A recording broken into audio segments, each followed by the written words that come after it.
The whole slam poetry of the '90s scene was just rich for me. I was back in dinosaur days. Hey, people talk about slam dinosaurs. I'm a fossil. I remember going in the '80s to over to Chicago and getting introduced to the slam there before Michael and Patricia had left town, before it came east. How did you get into the slam? Well, you know, it was an interesting sort of thing. I had always been interested in poetry, and of course in school they teach you all the classic poetry. You know, nowadays everything's all diverse when it comes to the repertoire. But you know, it was Edwin Arlington Robinson, Robert Frost, William Wordsworth. Then later on, I got into bigger prose literature, like from Mark Twain, or again, then Amiri Baraka, and I got deep into the beat poets. So then I got into Ferlinghetti and Burroughs, and that was what I was doing up till, I don't know, till I was about 21 or so. I was just studying and reading and loving all of the different ways that poetry had been documented, whether it was in written form, whether it was audio, and then I had the Beat Generation box set and things like that. So I really got deep into poetry, which got me into bebop jazz, which got me deep into, you know, then all of a sudden like Ken Nordine came into my life, you know, and so then that took me on a journey of cool jazz and Charles Mingus. And so there was a musical journey that went along with my poetic journey. But then right when I went into college, actually it was during Welcome Week in 2000, fall of 2000, I met Nick Fox, and he was promoting the poetry slam that was happening at the campus of Northern Arizona University.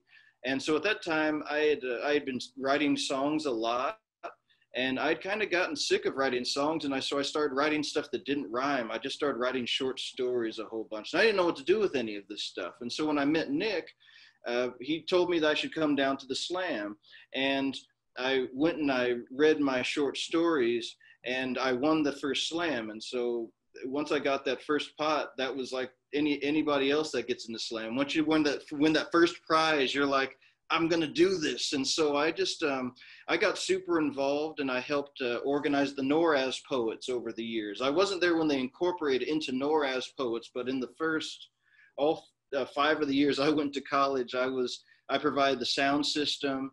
I have 4-track tapes of everything we did in Jam and Java.com, which was at the university, and then also at the campus Coffee Bean.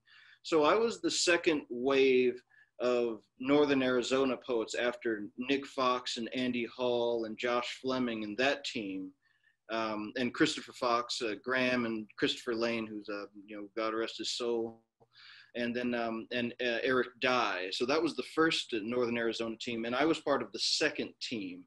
And so that was myself, Logan Phillips, Susie LaFollette, and Cass Hodges. And then Andy Hall was part of our team one of the years. And so, yeah, so we went, yeah. I was just going to say that you got me reminded. So my first team, we've got a bunch of those people here, came up with Ryk McIntyre, 91 Boston team, Danny Solis, who went off to Albuquerque and other parts. Ryk McNiece is with us, Chris Chandler. So all these people are here, and we're going to be hearing from them as later part of the show. It is just really rewarding to know that you just picked it up and kept on going with it. Well, it was interesting in a way because I was really into fast couplet poems, like toasting type of poems. So I did that for a while. And like when I was in class, I would just be sitting there and thinking to myself, or I would write long pages of words that would start all with the same letter, like kind of the things, because I got a degree in English. So like, after a while when you're reading Shakespeare and Chaucer and all this stuff, you just let your mind roll in a couple of classes. So I got into this habit of just letting my mind sort of go out into this sort of interesting world of writing, and slam poetry allowed me to express that in front of an audience. And again, it allowed me to also drop my guitar, because again, when you play guitar, you tend to, it's a natural tendency to hide behind your instrument so that you perform. And so when I got into slam poetry, it required me to put my instrument to the side and use my whole body as a performing mechanism to get my point across. And that was something that helped me when I then began to start playing music again, in old-timey vaudeville music of the 20s and 30s and the teens. I've had a full performance art sensibility that had come into my mind. And then also being a big fan of silent film as well, that was also something that I saw a correlation instantly between performance art that you speak and performance art that you don't speak, and the things that you can tell when you do little movements and little sort of small, just small little things. Because again, even with the Zoom technology, Tim, I'm testing this out because I haven't had a chance to figure out how to get my my dimensions right so that I can work the technology for all it can be. Because if you get, there again, it harkens back to when I was a kid with public television in a way where you can do all these sort of interesting little mind games. But to bring it back again, this is to give folks an idea of the 830 Club. Nick Fox would have all of these amazing poets come in and feature. We had Derek Brown, Gary Mix Glazner, Danny Solis came in. He brought Ken Rodriguez with him when he did that. Buddy Wakefield, Michael Sorelli, Reggie Jackson, Mac Dennis.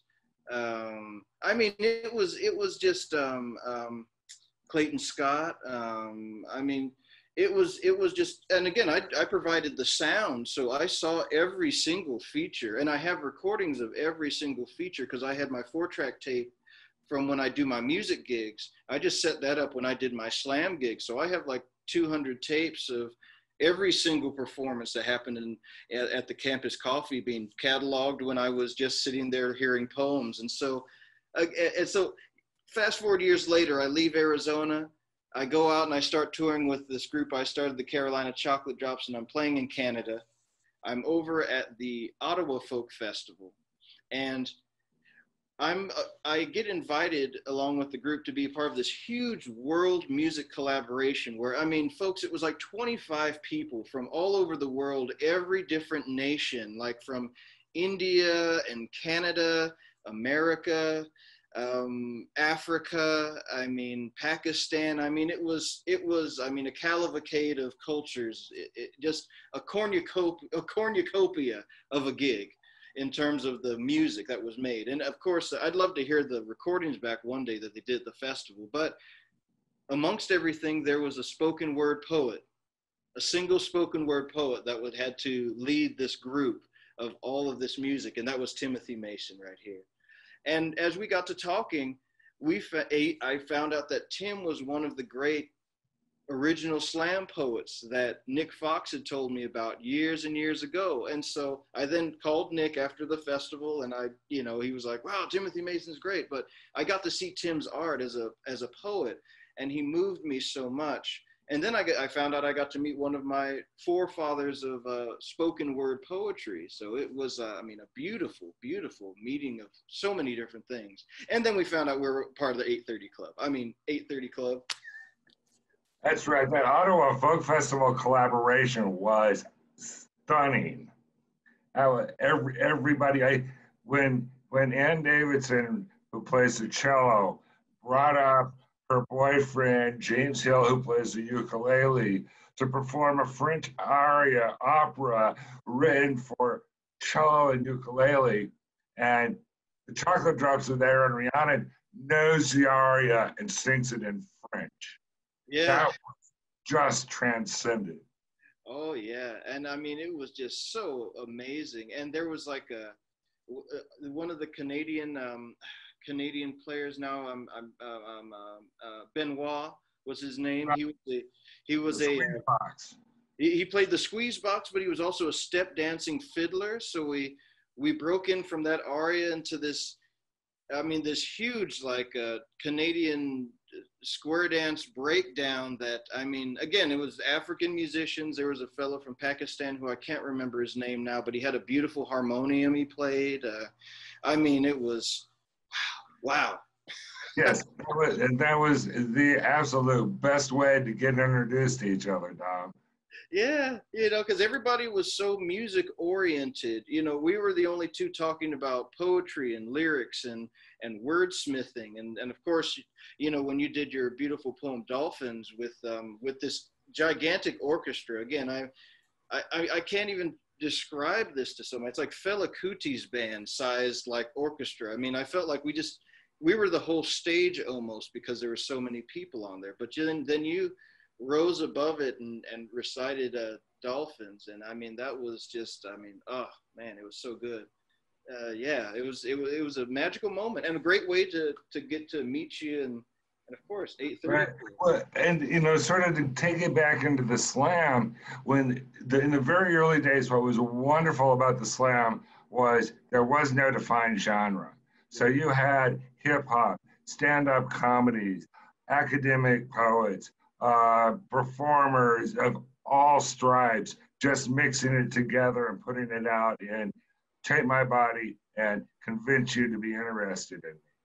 And what the slam mixed up, and where I got the confidence to be able to walk into such just a cauldron of talent that's just all bubbling up, and hold my own and find my place and go with it, all came back into those performance days with slam and some of the other mix-up times.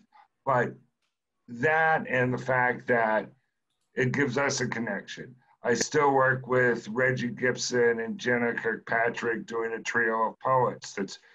We're big in Fort Smith, Arkansas. We opened for Leon Russell there. The world that's been opened up has just been amazing, and it is a real treat to be able to bring these threads back together again. And we've got some of these old school slammers. Richard Cambridge, Ray McNiece, Danny Solis, Ryk McIntyre. You guys say hello. Let's get your faces up here, and let's reminisce about the slam days. All right, I'm here. I'm here. Awesome. I actually don't know who Tim is. I was just told I would get a $10 Starbucks card. There you go. Yeah. Hey, happy birthday, Tim. Thank you. Happy birthday, Tim. Yeah. Thank you, Dan. Hey, one more turn around the sun. Happy birthday, Tim. That's right. So this group of people have not been assembled anywhere near one place for who knows how long. So 4 or 5 presidents. A long time. So what y'all been up to? Let's Richard. Let's start with Richard Cambridge, Ray McNiece, and then Rick, and then Danny. Just a couple. Let people know what you've been doing. Yeah, I've been. I hooked up with a Swiss musician, and I'm writing lyrics for his music, and we're going to be shaping up an album for next spring. I met him online. He did this like really kick-ass version of John Barleycorn. Oh, that kind of hookup. Yeah, that kind of hookup. Yeah. And we just hit it off. And yeah, he's an old Swiss rocker, George Hennig. And we're putting together an album with songs, and I'm writing the lyrics for it, and he's composing the music, and we go back and forth every day, just trading lyrics and music and shaping it out. So that's sort of the cool thing I'm doing. Nice. So Ray, are you still out in Cleveland? I am indeed in my hometown, and I'm in the tradition of the old Vienna. I run a music poetry series called the Tongue and Groove Jam, and we're unfortunately in hibernation right now because of the COVID. But and then I was elected poet laureate of Cleveland Heights this spring. Hey, congratulations. to your position with money, but no hogshead of whiskey, which I was really hoping for. I thought, aren't you supposed to get a hogshead of whiskey? Definitely. I thought that was in the fine print, but apparently not. And I'm also teaching still, but not now because of COVID. So that's kind of, I'm doing an online poetry workshop for the Cleveland Lit, which is a literary organization here. And that's pretty much the only money I got coming in. But yeah, we'll have to figure out how to get that how to change that for everybody. Yeah.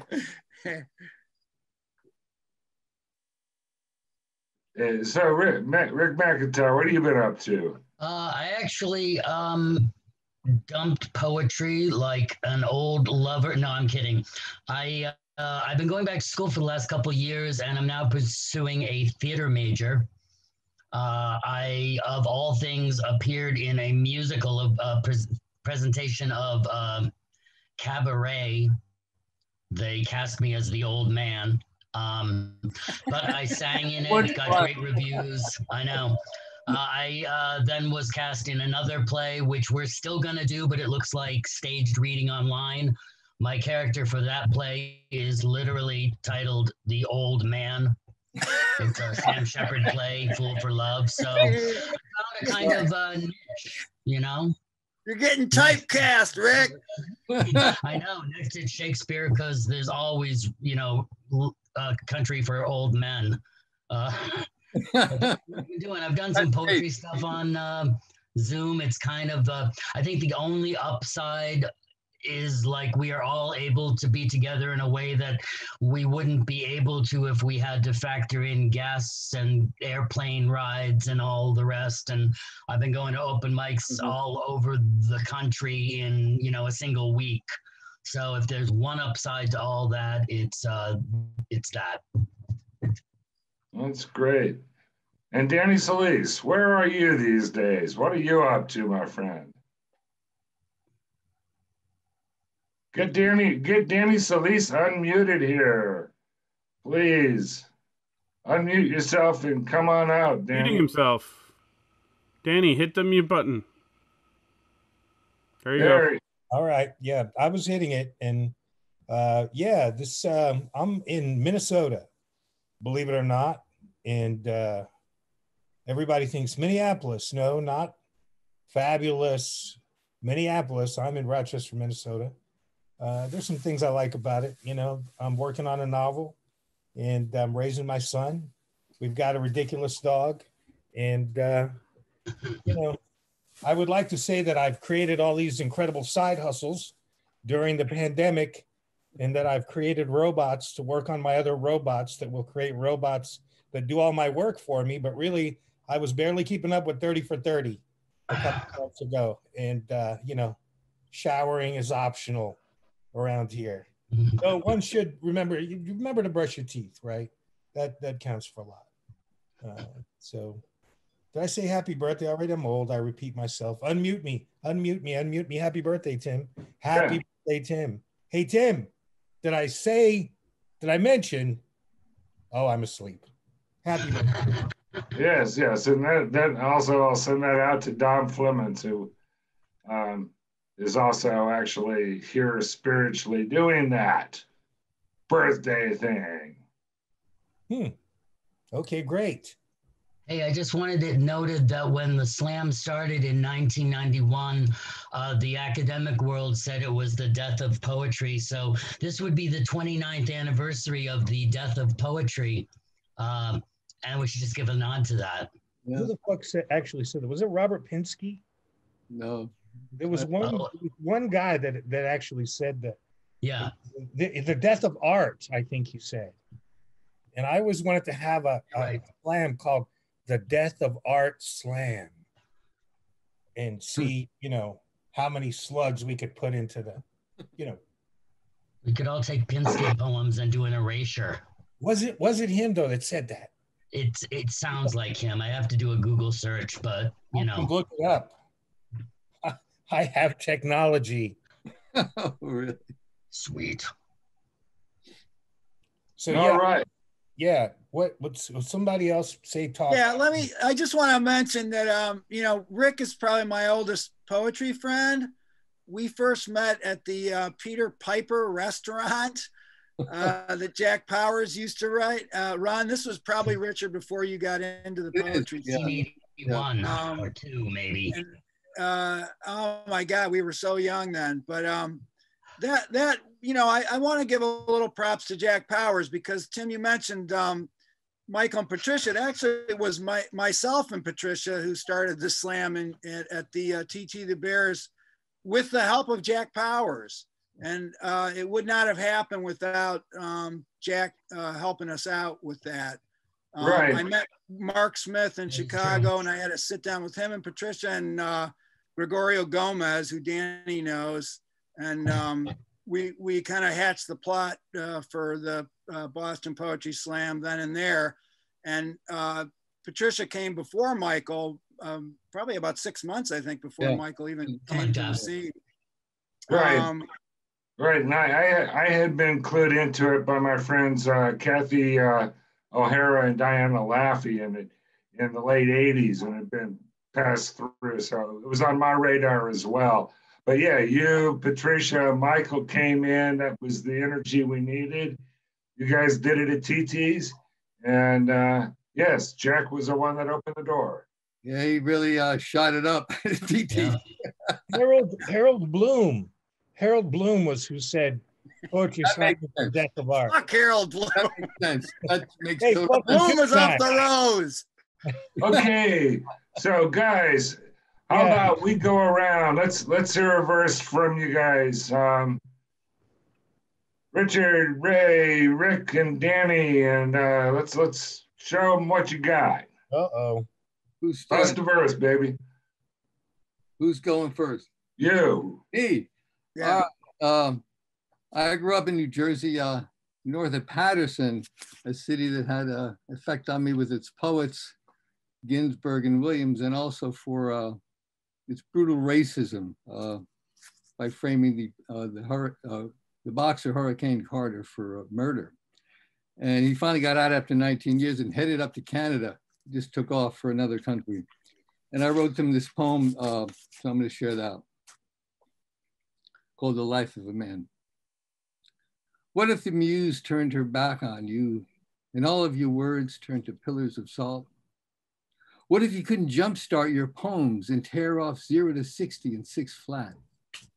What if halfway down the road your verses started sputtering and you were out of gas? And what if you got up here in the ring and your words didn't dance and your metaphors didn't spring? And all the pull and punch of line kept missing the mark? And what is a string of words across a page to the life of a man sitting in a cage? What is a string of words to the life of a man? I remember long ago a boy getting a bus in Hackensack.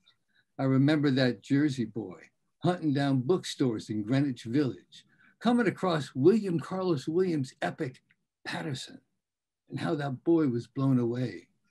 Then hearing about Reuben Carter and that murder rap in Patterson, and feeling so ashamed. And looking at Willie's book and tossing it away in the rain with the red wheeled barrow and the white chickens. And no, I don't forgive you for taking the plums, Doc Williams. No, I don't forgive you all your pretty images. For what is a book of poems to the life of a man? Wanting to get out of New Jersey any way I could. And Mama saying, find a nice college close to home. Find a nice college like Fordham. I was saying, no, Mama, I gotta get out. I gotta get the hell out of New Jersey. And leaving behind Mama in the backyard and the red wheeled barrow and the white chickens, leaving behind Willie Carlos in Patterson, leaving behind Ginsberg trying to get arrested for smoking dope on a bridge in Patterson. And what is a few days of jail and reefer? What is a few days in jail for a life of a man? Leaving behind Dick and Jane and Spot chasing the ball, wanting to strangle those white chickens, wondering how many black kids have ever seen white chickens or had a backyard or a red wheelbarrow. Getting far away from the Catholic school and all the crazy penguins, all the black-robed penguins calling some of God's children the N-word. all those skin-headed penguins feeding me poison. And what is the blood of Jesus if it can't even cleanse them penguins? Tell me, what is the blood of Jesus to the life of a man? Hitching my way up to Boston, taking the less traveled road up to Boston, following Rob Frost right into Vermont. Wondering why there ain't no black people in Vermont. Why there's only a few dozen black people in the whole fucking state of Vermont. And seeing my two roads diverging, but hearing Malcolm over my shoulder, hearing Martin right over my shoulder, hearing the Black Panthers straight over my shoulders saying, what is a twist of rhyme to a black man doing time? What is a twist of rhyme to a man? Thank you. Yeah. Remember that one. Oh, yeah. All right, Ray, bust a verse for us. Okay, little background story that has to do with the slam about this piece. I wrote this. Patricia Smith and I were in LA during the riots, and we ended up having guns pointed at us by the National Guard, and I wrote this poem out of that experience. Oh, say, can you see this country free of bigotry, incivility, hostility from sea to shining TV? The tribes are picking up sides from LA to Ferguson to Minneapolis to Cleveland. And there's nowhere left to hide for the children of the dream, walking hand in hand down that black and white wound running across this land. What's wrong with this picture? Can you see the human being beaten on this screen, being shot on this screen? He deserved it. Payback happens. What goes around comes around, said the eye for an eye blind men. But the rioting is on the wall. Mr. President, you have a call on the white courtesy phone. It's the blanks' fault. The blanks started it. You know how they are.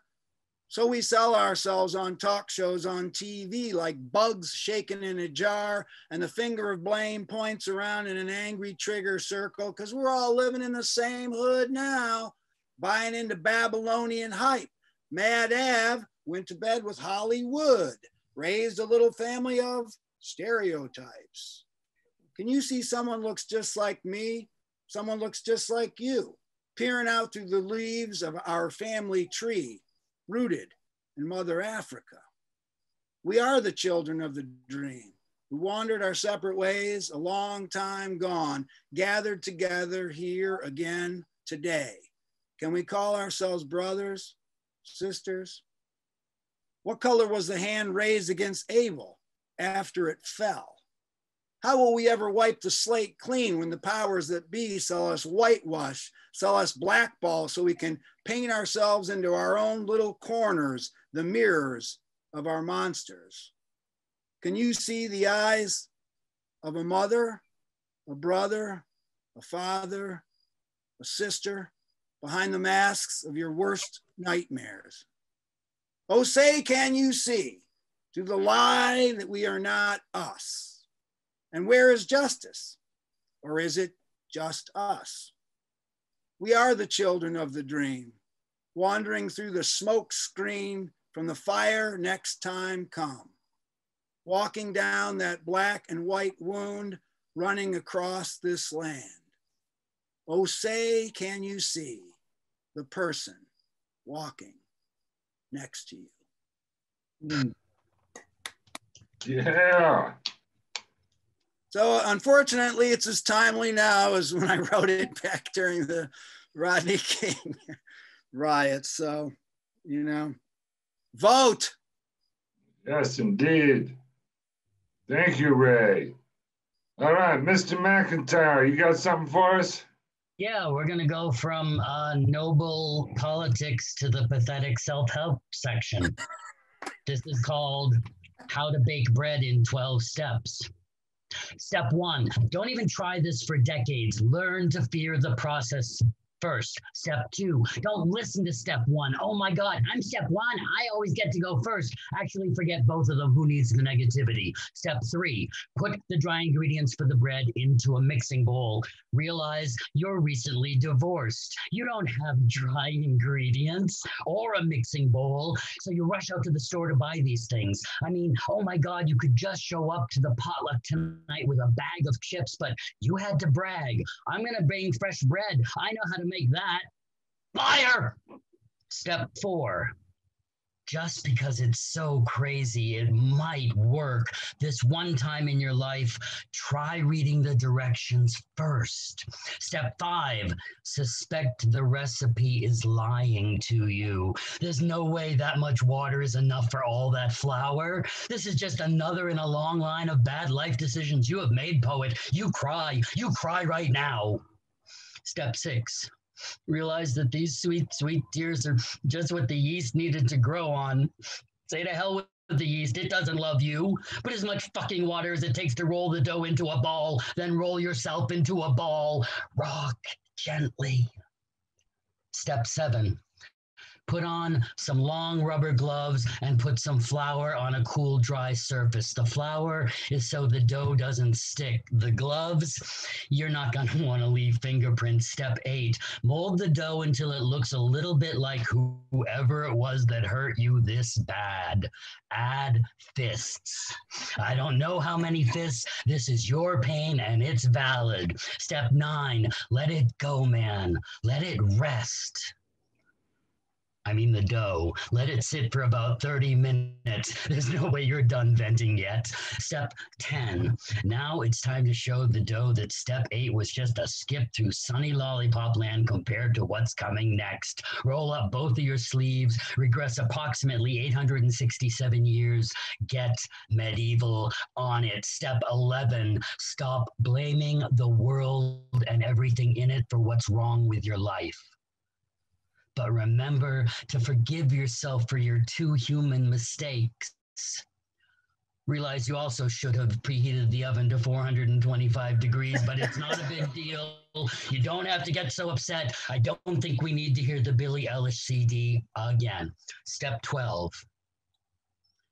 Take the dough and separate it into 2 halves. Label both of these the future, because that is all we have to work towards. And today is a gift, which is why they call it the present. But feel free to beat the fuck out of anyone who says something that dumb to you when you're in this much pain. But then take the dough and put it in the oven for approximately 35 minutes. And during that time, reflect on pain that you never thought would feel any better. Watch as you transform it into something that feeds not only you, but even people you don't know, body and soul. And then sit back and give yourself some credit. You did it. You made bread. I promise you this gets easier. Yeah, that's Rick. That's got your fingerprints all over it. Oh, come on. Definitely. All right, Danny Solis, take us out of this poetry slam session. Yeah, please God. No, I'm just kidding. Hey, Rick, you really rose to the occasion there, so to speak. Yeah. Things are back east. I just want to say to all of you that time that we spent together in Cambridge, Boston, Somerville, I wouldn't be me without that time. And I can hear in my own voice a little bit of each one of you to this day. So thank you. And sometimes I'll be fucking honest. I watch young poets on their scene doing their thing, and I think about what it was like for us back in those days. And I don't envy them. I feel full for what we had, I do. We had. Yeah. Thank you, Danny. It was really something special, It was. But since we're going old school, I think Richard and Ray, y'all covered the politics, right? So I think I'm going to do this poem. So I was thinking about doing the everyday poem and the Langston Hughes and the John Coltrane, but I haven't done this one in a while. But I did write it in Boston. And yes, the girlfriend in this poem is Jerry.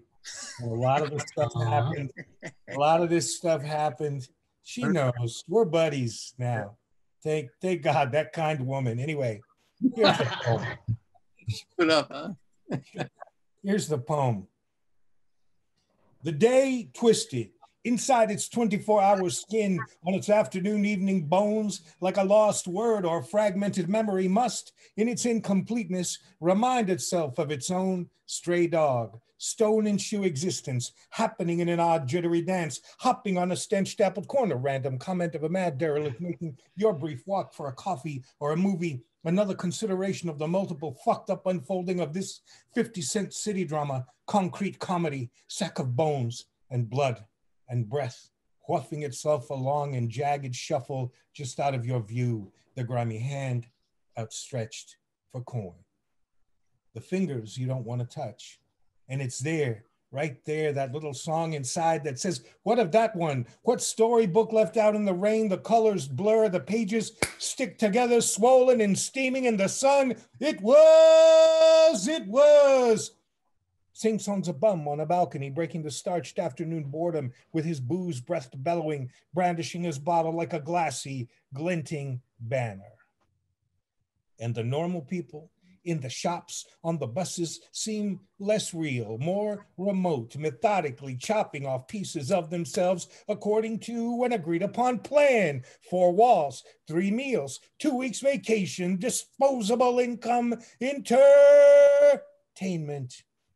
And I know enough of that bargained ballad that sighs and chases its tail, and I was too slow to stop the pipe fight in the hallway, kid with his face split open, blood splattered everywhere, and this is just one day, writhing on its rack of sky and sunlight, my bones cracking like ice cubes popping out of their tray in this crazed arena as I dodged a mire of bitterness. You can toss me in the lake, but you can't make me drink. And my girlfriend says, I just want to know where I'm going with my life. And she's going where this whole parade is headed. Lemmings an apt metaphor, though they are less noisy and self-involved than all of us. And the evening shakes like a great wet bear, spraying stars into the gloaming blue.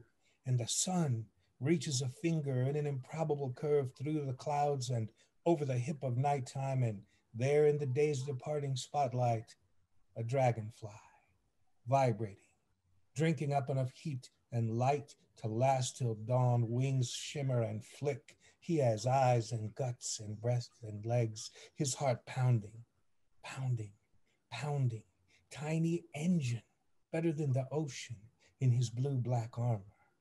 And if I can draw breath in the sun's next gaudy, big-thighed arrival, I will scan the air for him tomorrow. That's a beauty, Danny. That's a beauty. Fine, fine. Well, you know, I've never won a round of slam with that poem. But you know who likes that beautiful poem? You know who likes it? The fucking poets like that poem. That's right.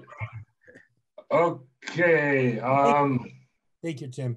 Thank you. Thanks, Tim. Happy birthday. Yeah, Tim, thanks for everything you did for the poets at Old Vienna, and a couple other times you brought me up to you always thought about the poets and you always included them in the mix. So thanks so much. Martha's Vineyard. Yeah. Oh my, that was a crazy one. Booyah Tribe. Yeah, I opened up for Leon Redbone on St. Patrick's Day, and the drunk crowd was not enthusiastic about a poet being the opening act. Fuck them. I won them over mostly because the guy in the front who really liked my stuff was the chief of police for the town. Oh, wow. So I live. Well, great guys. I'd like to say, you know, head on over to the audience stage. We got a green room. Y'all can catch up amongst yourselves. Also, audience folks, you can hit the chat. A lot of artists are over there in the house now. You can go get the virtual autographs. thanks for bringing this old school slam thing back together. I want to move the show on and get Robert Haig back up here. We're going to kick into a little bit more music. Then we've got Dar Williams, Gangstagrass is in the house. We're going up to Canada with Bill Bourne and Lucie Blue Tremblay. A couple more surprises here, so there's plenty on tap. Stay around. You out there in the audience, invite a few more friends in. We still got life in this world. But Robert, I'm going to give it back to you. And I think you're going to go ahead and you're going to go ahead and take it from here. Okay. Yeah, I got a few folks here. Tim, how cool it is to see Richard and Ryk again after all these years. Hey guys, really good to see you. Ryk McNiece, man, killer. I love that piece. I love that piece. That's really, really nice. Danny, I didn't know you, but I think I will in the future from here forward. How much fun is this tonight? I get to introduce a guy who has been a part of my life on a personal note, not just in the music world, but Jack and I've known each other now a long time, going back with, of course, with Duffy days. And Jack has actually done 2 house concerts in my house here in the last couple of years, and we've enjoyed the heck out of that. Jack, how are you, man? I'm doing great. How are you doing? Where are you tonight? I'm in our parlor on Malaco Mountain in the Ozarks of Arkansas. South Carolina was a big part of you. I was where I was born, yeah, and Columbia for many years. Inspired a lot of music. Yes, sir, it did. And there's a lot of inspiration with your good friend Mike Duffy here in this room too, as well, right?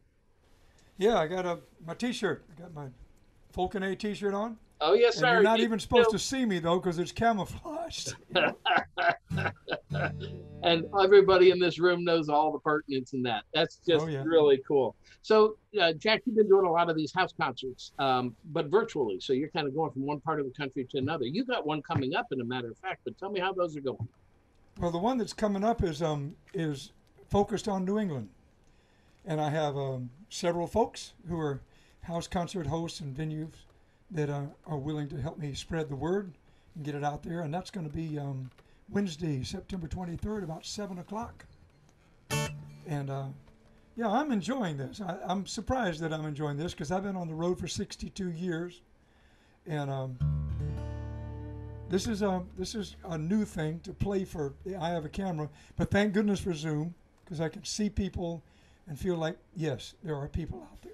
So we have some amazing tech that's taking care of stuff. They're doing a fantastic job for those of you who are not seeing what's going on backstage. It's like being backstage, and it's really cool. And the guys are just straight up real pros and really cool. But Jack, you got a nice tech working with you in the back there. How's Judy doing? Oh, she's doing great. She's tuned in. I see her on the other see her up there. Yeah. Well, listen, why don't you give us a number and let us see what you are all about lately. Okay, I'm going to play a song from a South Carolinian, most famous folk singer of the 30s and 40s, my hero.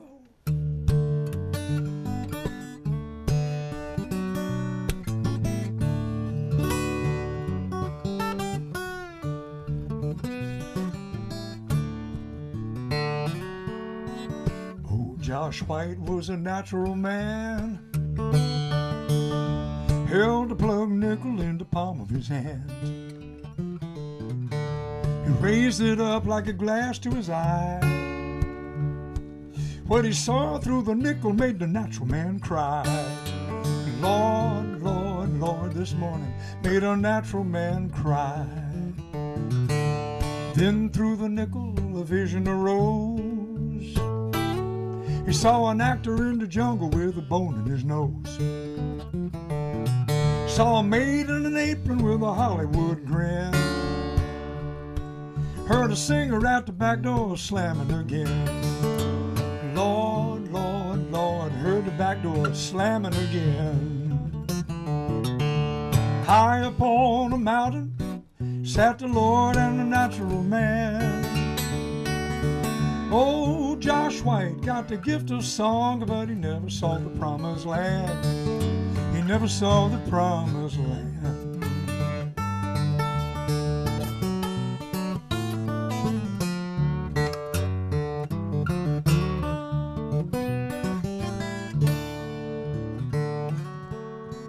So Josh White laid the nickel down.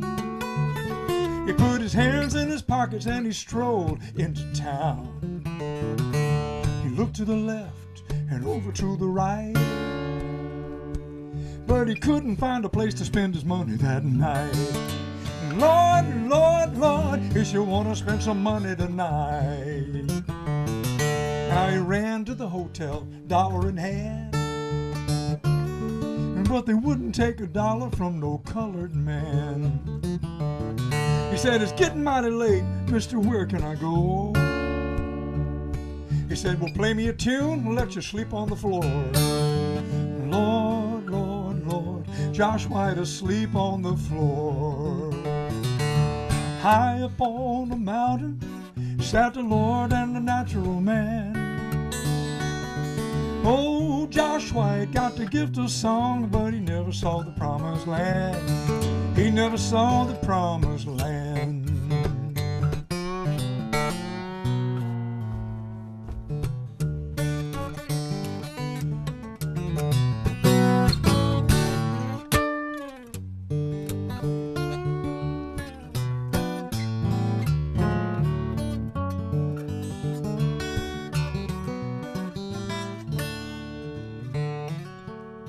Way up yonder where the angels are found, all the blood from his fingers stained the heavenly ground. There ain't nothing to do but to do what you do, and you do it till they roll a stone over you. Lord, Lord, Lord, don't let them roll a stone over you. High up on a mountain sat the Lord and the natural man. Oh, Josh White got the gift of song, but he never saw the promised land. High up on a mountain, I heard a cold black angel sing, and I bet a plug nickel if he came back tomorrow, it wouldn't change a goddamn thing. I bet it wouldn't change a goddamn thing. Oh,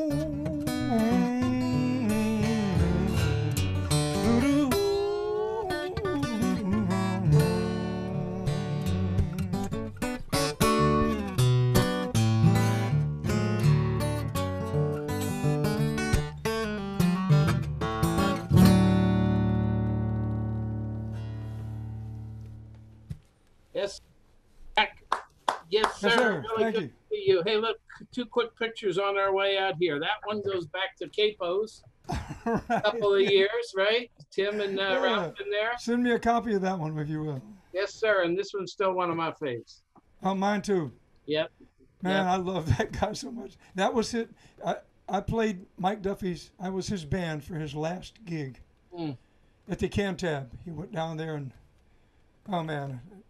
Yep. Sorry to do that to you. I know. We're almost That's at okay. big time tonight. That's kind of what this night's all about. Hey, Jack, really good to see you. I'm going to tune in and catch you at the latter part of this month. Tell me the date again of your Massachusetts, New England show. September 23rd, Wednesday night, about 7 o'clock. And I'm sure folks will see that on a lot of people's websites because that's being promoted starting tonight, if I'm not mistaken. Jack Williams, nice job. Thanks, man. Thanks. Happy birthday, Tim. Okay, so this is going to be fun. I haven't seen Miss Jan Luby in a way long time. Jan, how are you? Oh, somebody else unmuted me. Yay. There you are. You don't have Hi. to work. Hi. Robert, how are you? I'm great. You know, it's also kind of cool how long it's been since I've seen you.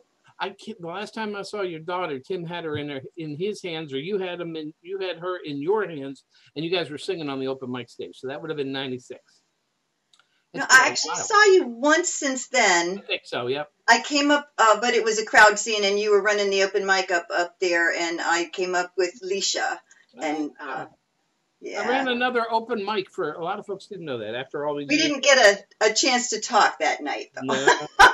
I ran the open mic at Tupelo Music Hall for 11 years after the old Vienna. So I had a huge crowd.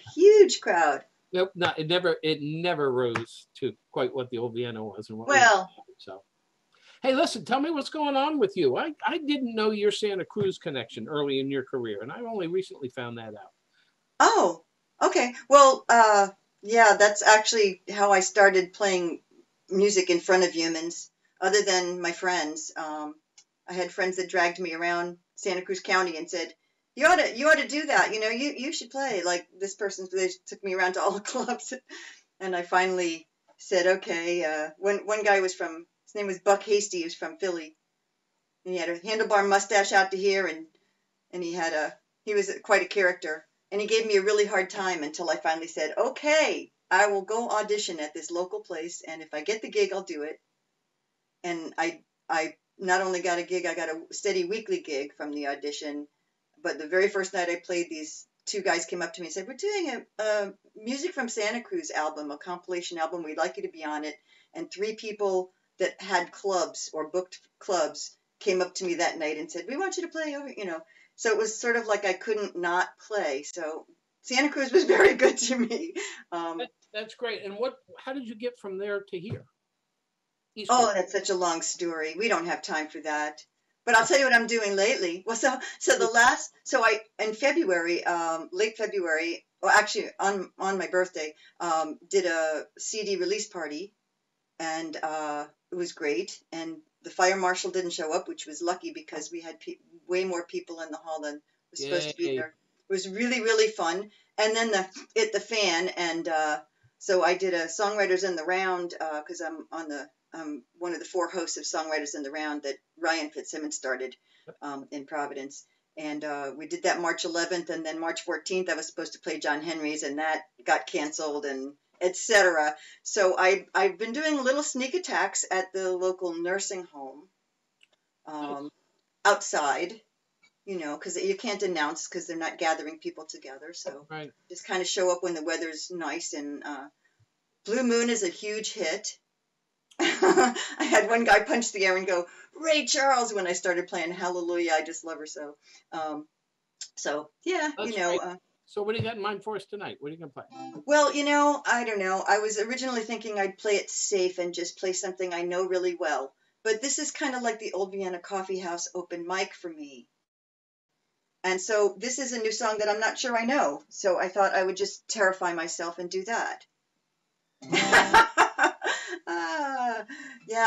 Friends are in Boulder Creek and Santa Cruz County. I had 2 friends lose homes in the Santa Cruz Mountains. Yeah, and friends that are evacuated in Oregon, and yeah, all up and down the West Coast. I have buddies that are affected by the climate change fires. So this song was tough to write. I spent weeks on watching disturbing videos and reading old news articles and such, and initially had a hard time because I was trying to do way too much in one song. So you'll see. Anyway, I might have to look at the words occasionally.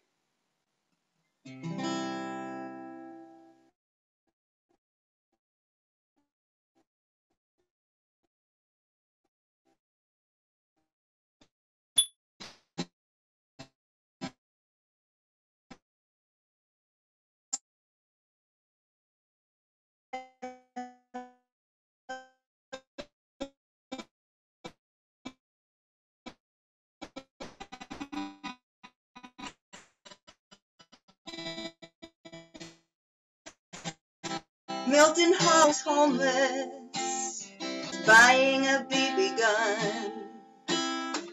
Ahmaud Arbery was just out for a run.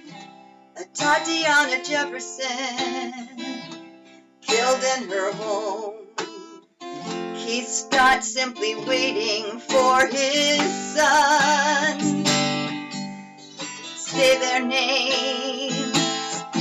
Say their names, say their names, oh, and I know you'll be all off time and everything, but sing along on there just if you want to from home, because I picture a lot of voices on this. Oscar Grant in the BART station on New Year's Day.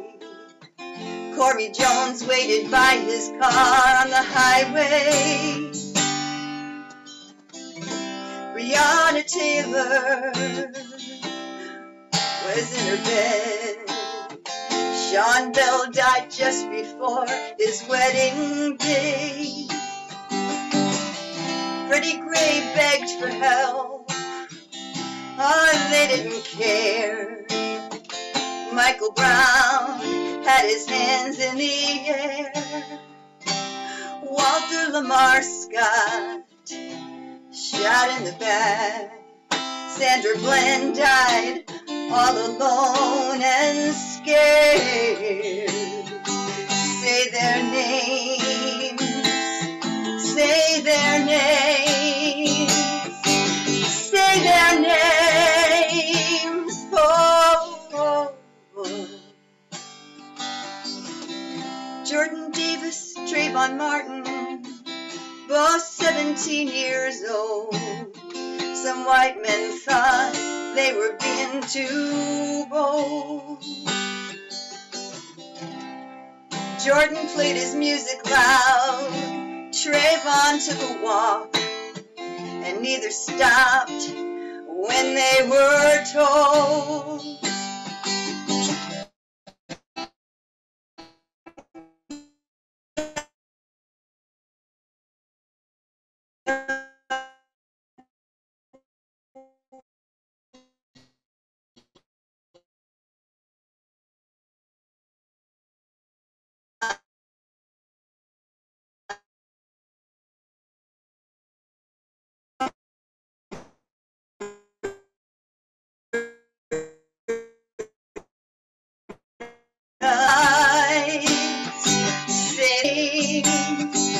Say their names, too many names for one song.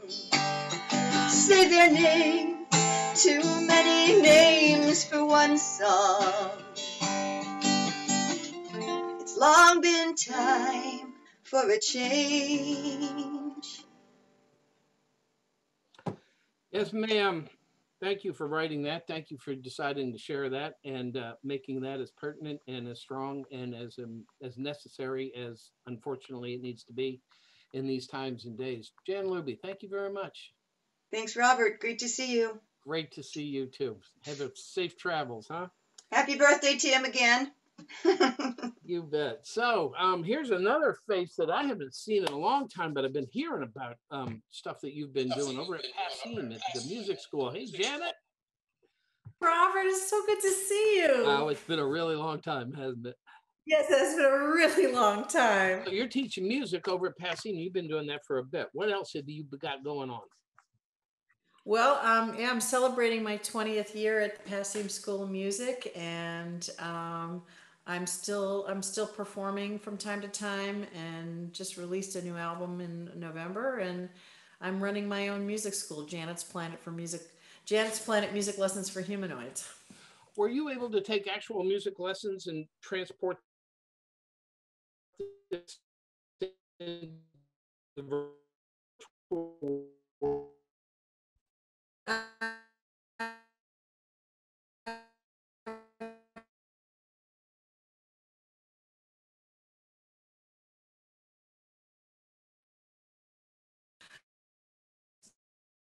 Hey, so I wanted to share a song with you that I wrote in the middle of the night, and I couldn't sleep, and I had my laptop on my chest, and I'm on Facebook, right? And a friend of mine put up a photograph on his wall that was his car dashboard, and there was this little plastic Buddha, and the Buddha is drinking a cup of coffee and talking on the phone, and I typed in the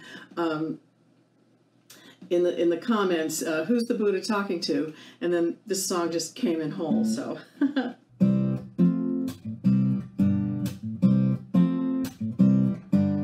Who's the Buddha talking to? He's talking on the phone. Who's the Buddha talking to? He's talking on the phone. Jesus, Moses, Joan of Arc, and Muhammad too could be sharing deepest thoughts with him this afternoon. Could be Lao Tzu talking all about the Tao Te Ching, or Lilith on the stars and the phases of the moon. Oh, who's the Buddha talking to? He's talking on the phone. Who's the Buddha talking to? He's talking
Well, thanks for listening, and here's to the Old Vienna Coffee House and Robert and Tim and all the crew, everybody who I've known for so many years because of that wonderful place. And have a great night, everybody.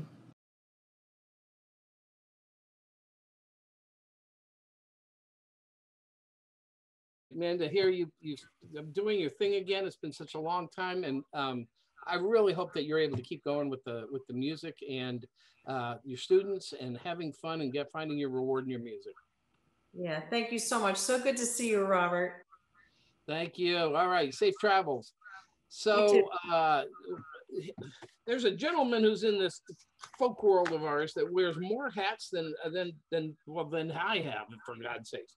Richard Fox has been a photographer. He has been a writer of an engineer, a producer. He's got a house concert series, and a poet at large and a small poet.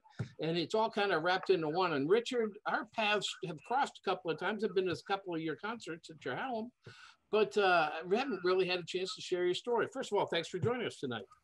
Oh, thanks, Robert. It's great to be here, and it's really great to see you. How are you making it through this? What are you doing to keep yourself busy nowadays?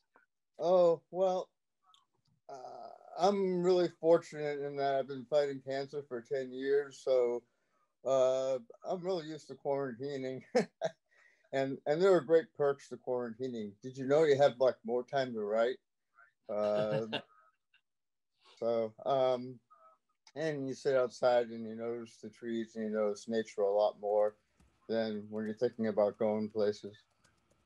That's great, Richard. I'm working on book number 6 right now, so it's coming quick. That's fantastic, man. I've kind of taken to what you're just talking about.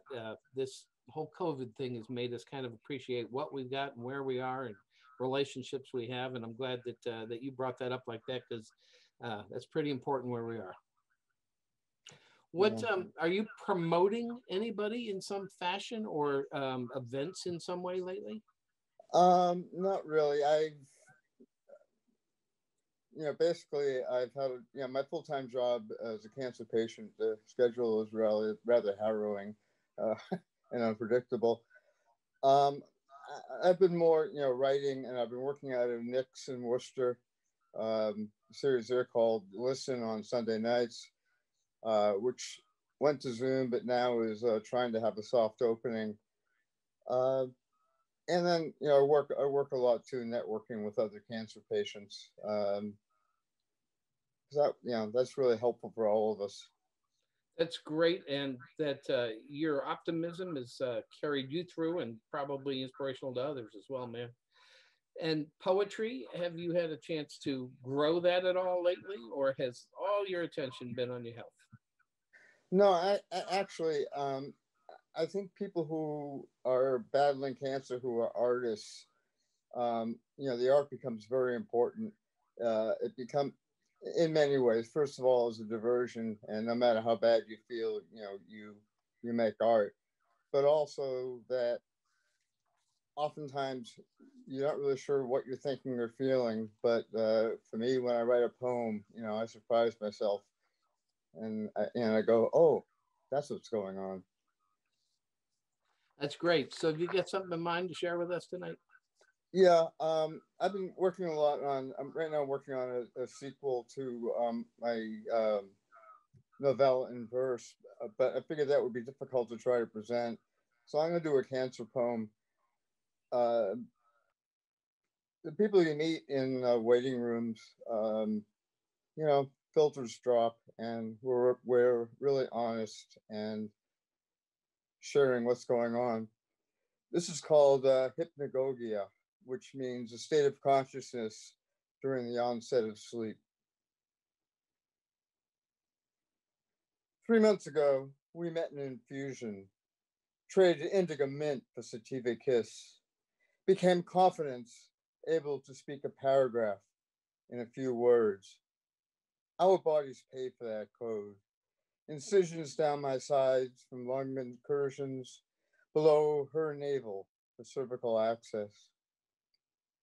Her pearly tub, Water heated to a constant 99 degrees engulfs me to the chin. I occupy the space between dreams and awareness. Lacerations soothe, thoughts numb. I hear the front door open, close. Excuse me. I hear the front door open, close.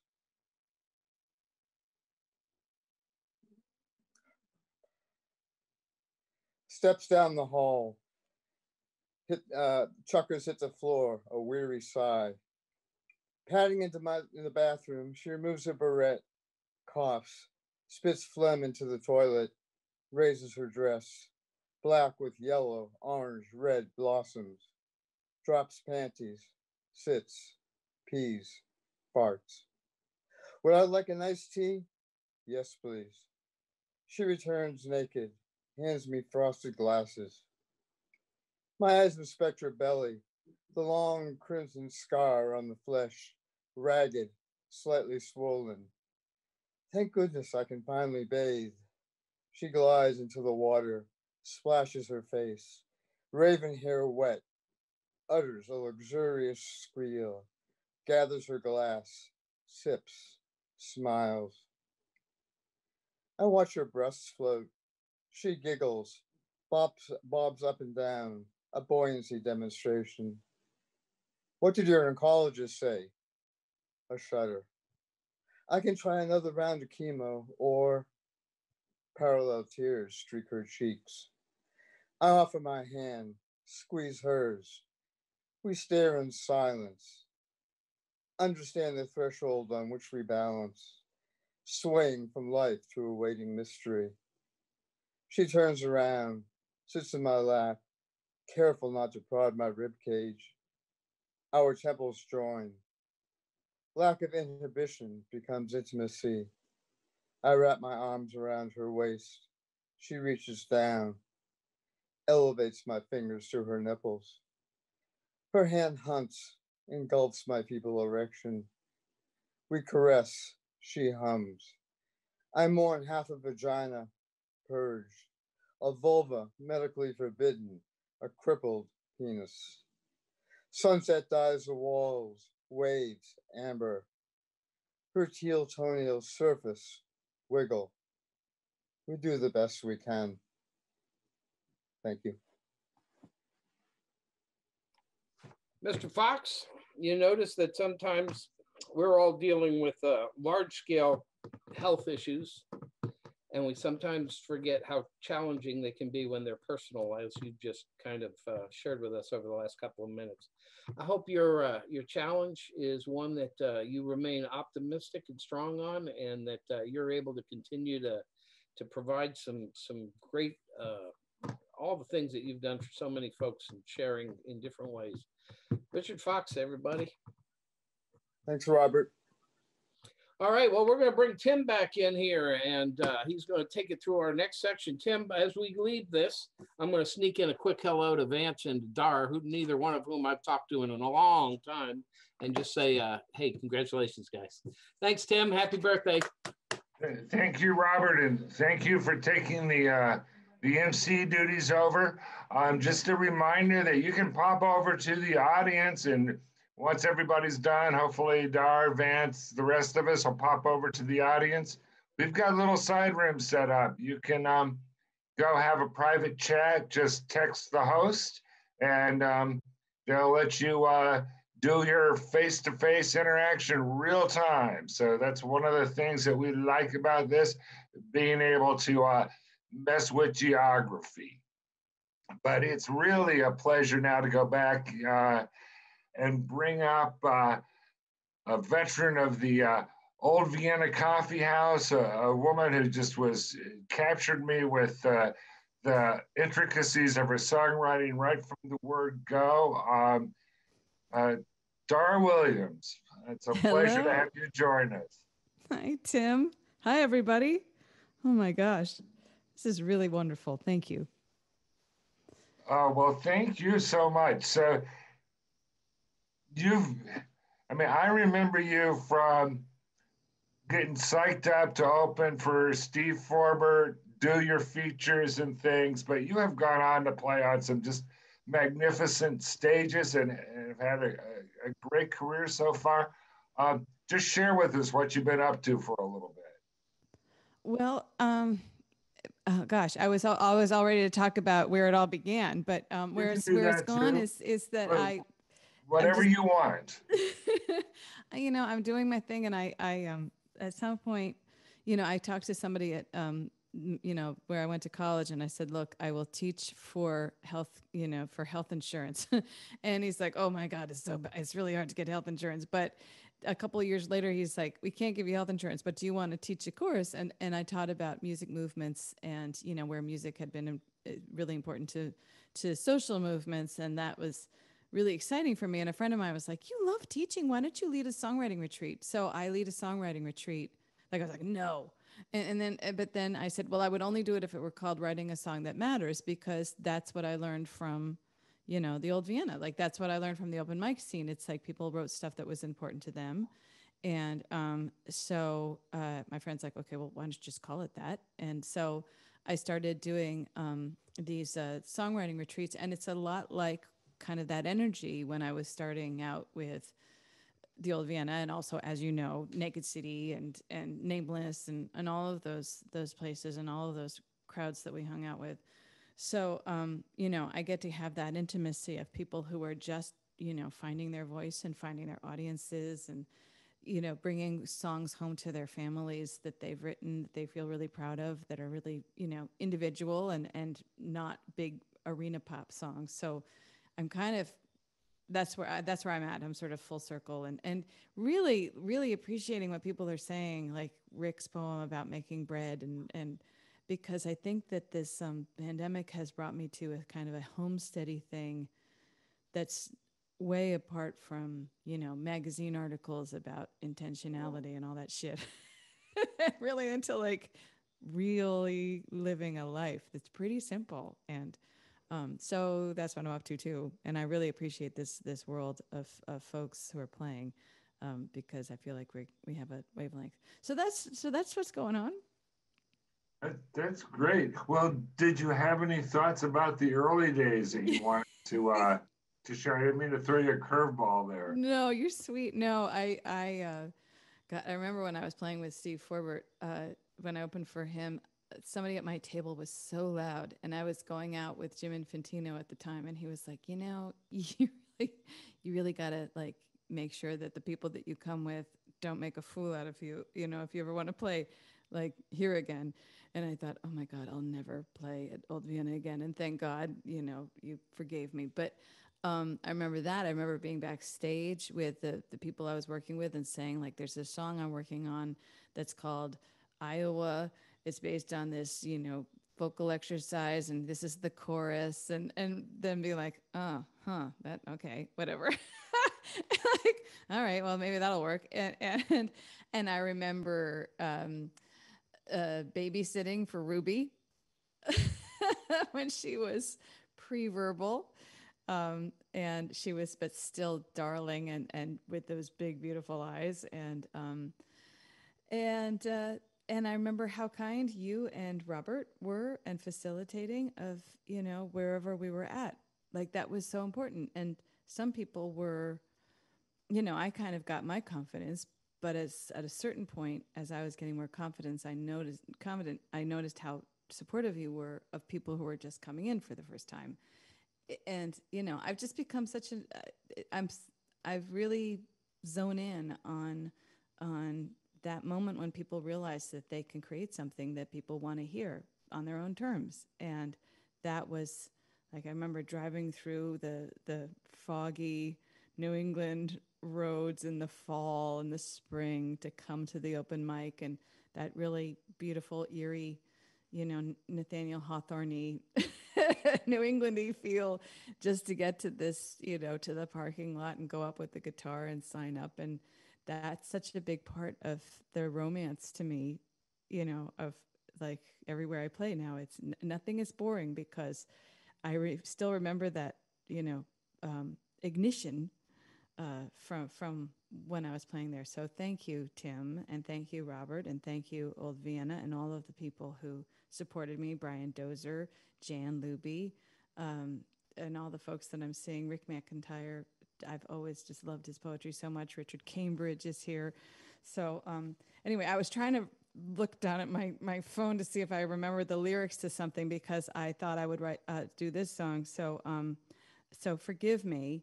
I was going to play another song, but I'm going to play this song because it was inspired by the folks that I saw at the Old Vienna here. Okay, so hold on. Can you hear that? Guitar? Okay. Oh, wow, this sounds like the first time I played. Sorry, really out of tune.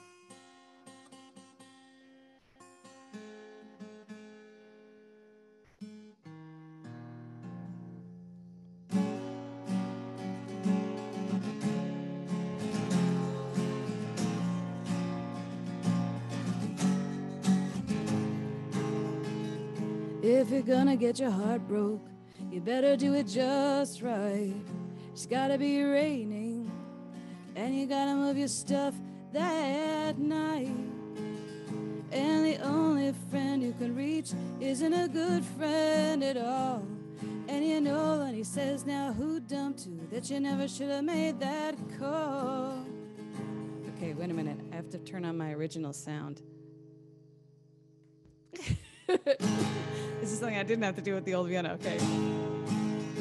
I had the blessings. There's nobody there. There's nobody home. Yeah, the blessings. Had the moment I was most alone and nameless as a full-time fool. The joke was on me. I got all that rust coming off of that tree, and that's the blessing.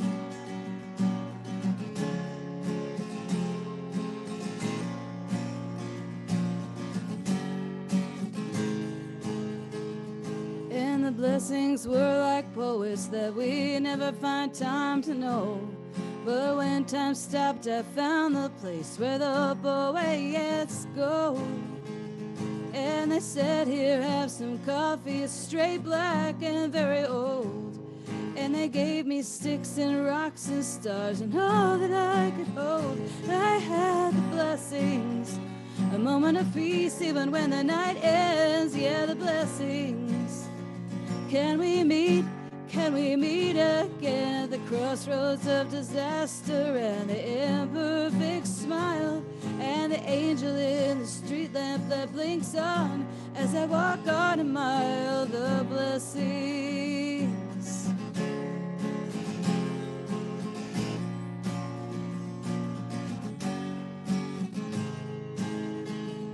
And the best ones were the ones I got to keep.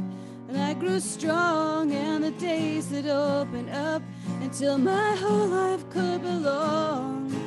It's like getting the answers when I don't need them anymore. I'm finding the pictures, and I finally know what I kept them for. I remember, I can see them. See them smiling, see them stuck, see them try. I wish them luck and all the blessings.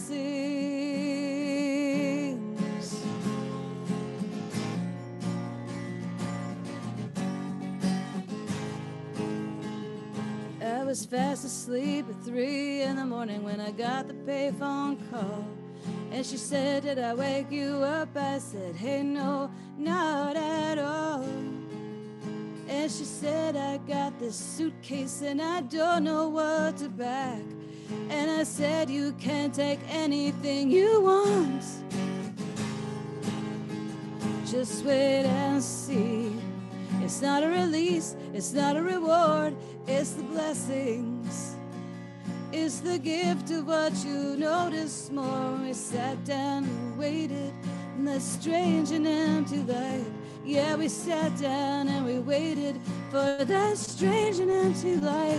That's the blessings. See them smiling, see them stuck, See them try, I wish them luck and all the blessings.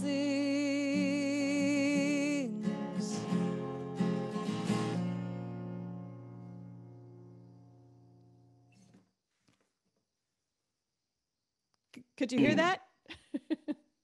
Yes, indeed. Thank you so much, Dar. That was very nice. Thank you so much. Well, thank you for everything. Thank you for the life that I've had because, you know, you believed in me and it really made a huge difference.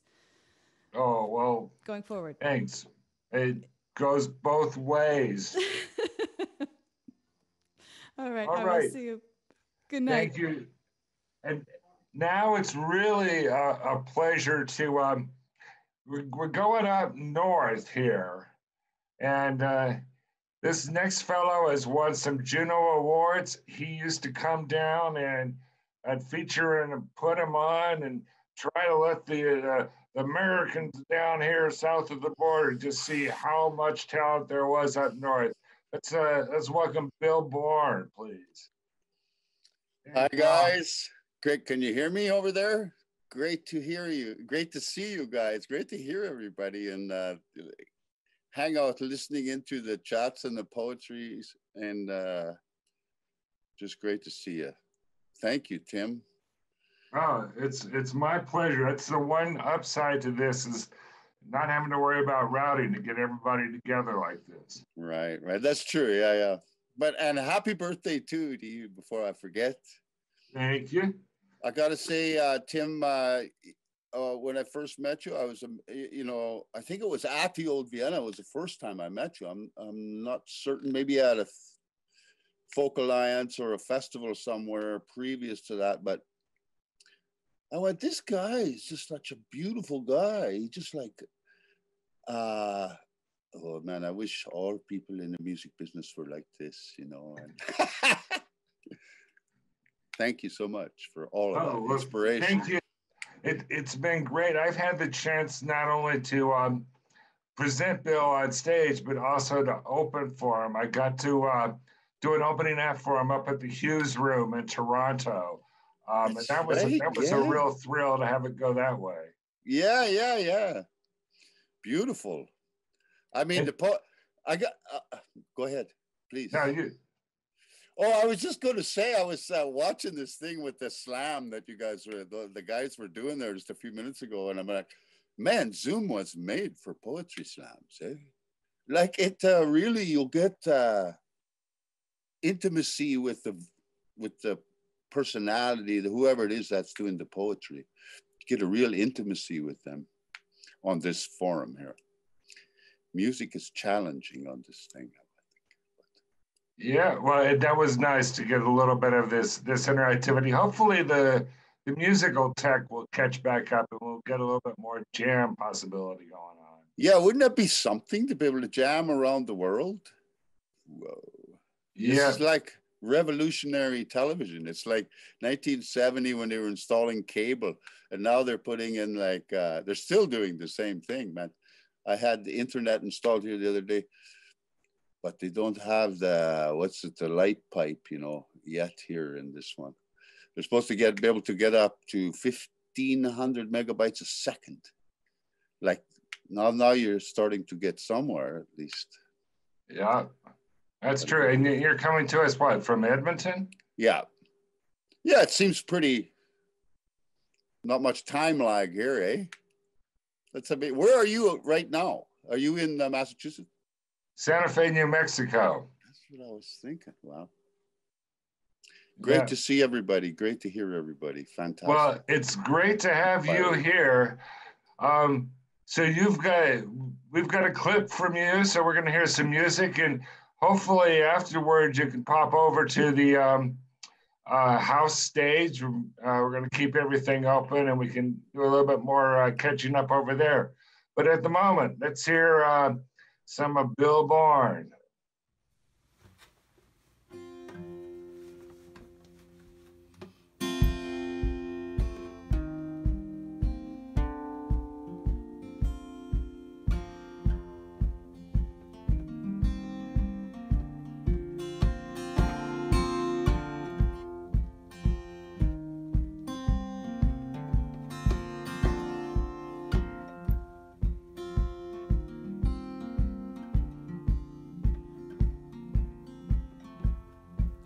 You love me in the morning. You love me in the morning. You love me in the morning. Because I love you.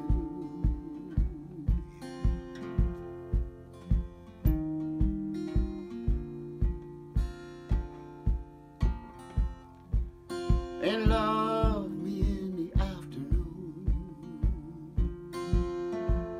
Yeah, love me in the afternoon. Yeah, love me in the afternoon. Because I love you.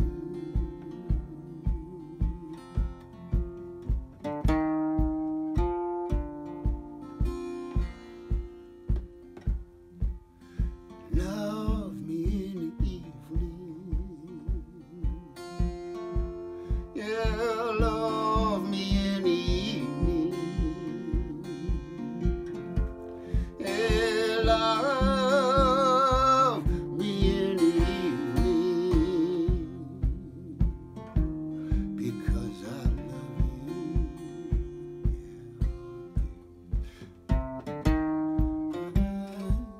you.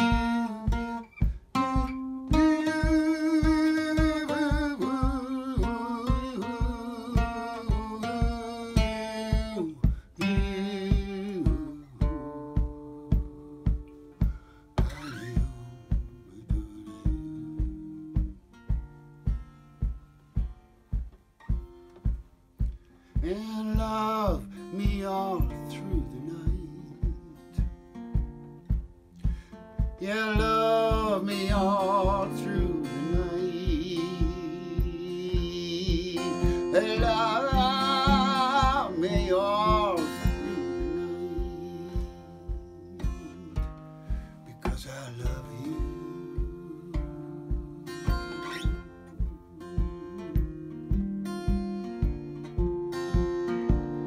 Because I love you.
Yeah. All right, Bill Bourne, that was wonderful to hear you. What a treat. And now we're going to jump across the country of Canada over to Nova Scotia and my good friend Lucie Bleu Tremblay. Hey, you with honey, us? how are you? I'm having a blast here, Lucie. How are you? You're really in Nova Scotia? Happy birthday, my love. Thank you. So you are in Nova Scotia right now, is that correct? Yeah, we are on the Bay of Fundy, and we bought a guest house to have guests in this summer, and of course, we have no guests. So I've been doing a lot of music and entertaining my fans on Facebook. It's been wonderful, but it's really terrible to see everything that's going on. I just got my American citizenship last August, and this is going to be my first election, and I'm really psyched for all this to be over. Everybody vote. That's great. I'm glad we got your vote in the mix, Lucie. We need your voice. Need a lot of voices, eh? Yeah. So yeah, it's been such a hard time for everyone that I felt from the moment we got here in March. I started doing Facebook Live on my Facebook Lucie Blue Tremblay page. So twice a week, Wednesdays and Saturdays since March, I've been doing shows with a tip jar and basically just supporting all the wonderful people that have supported my music through the past, 34, 5 years.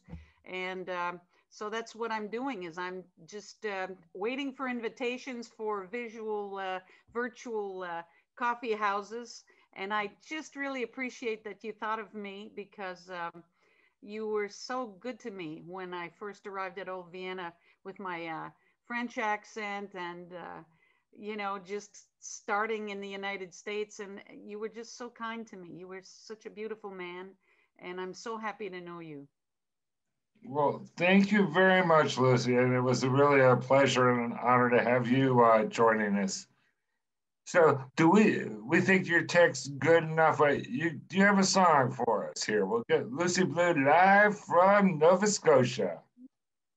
Yeah, I have a new song for you. We'll see how it goes. And otherwise, we have it on video.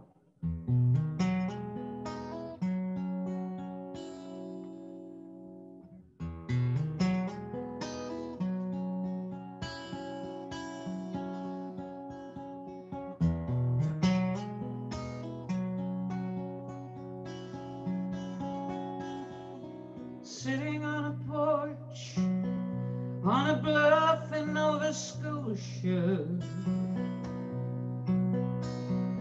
Oh,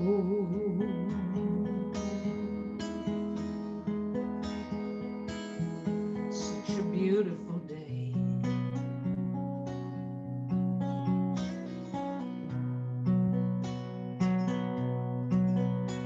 She rests for a while, then goes back out again. Oh,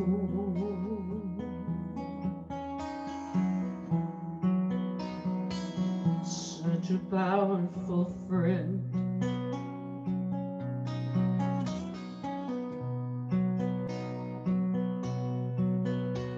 Her waves open wide, such a predictable tide.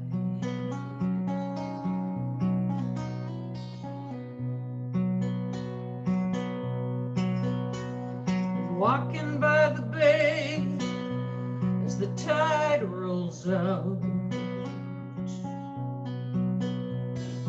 Oh,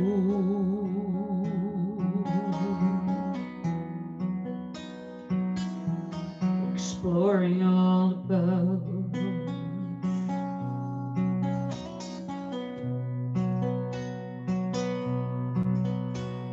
Searching for stones, the treasures of the sea, so meticulously.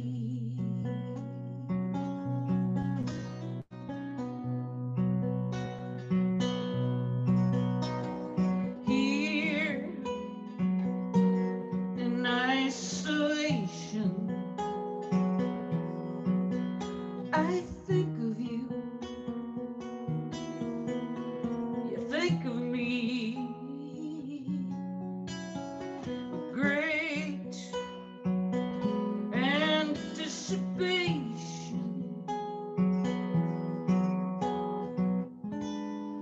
I will see you.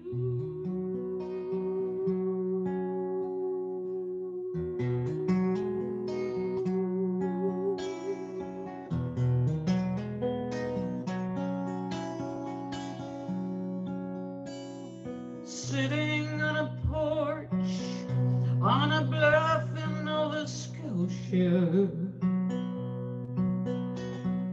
Oh,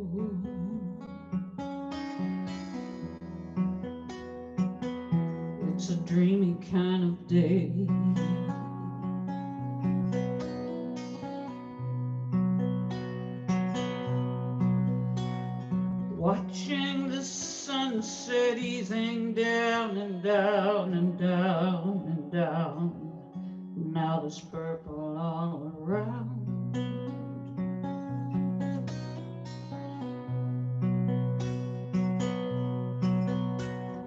Here in isolation,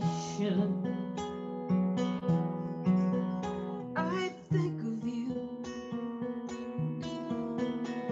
you think of me.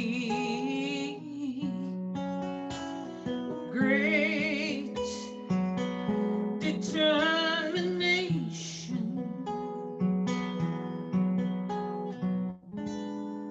I will see you.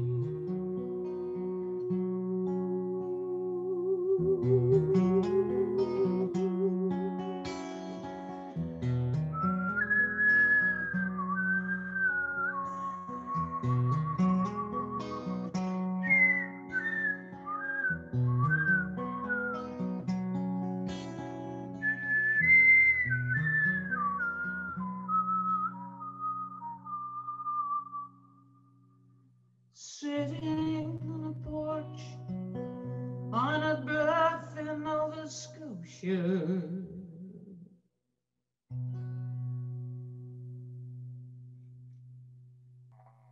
Thank you, Lucie. I'm so glad we got to hear you live. All right. Thanks for thinking. Any house concerts out there? Write to me. That's right. Okay, so now we're gonna shift gears up a bit here. And I'm gonna call up the whole crew from Gangstagrass. So come on up to the stage, Dolio, Wrench, and do you wanna go ahead and introduce the rest of your crew? What's up? What's up? This is Gangstagrass. We are in the house. We got all of us in here. We got Danjo, aka Dan Whitener. Here we go. What's up? Hero.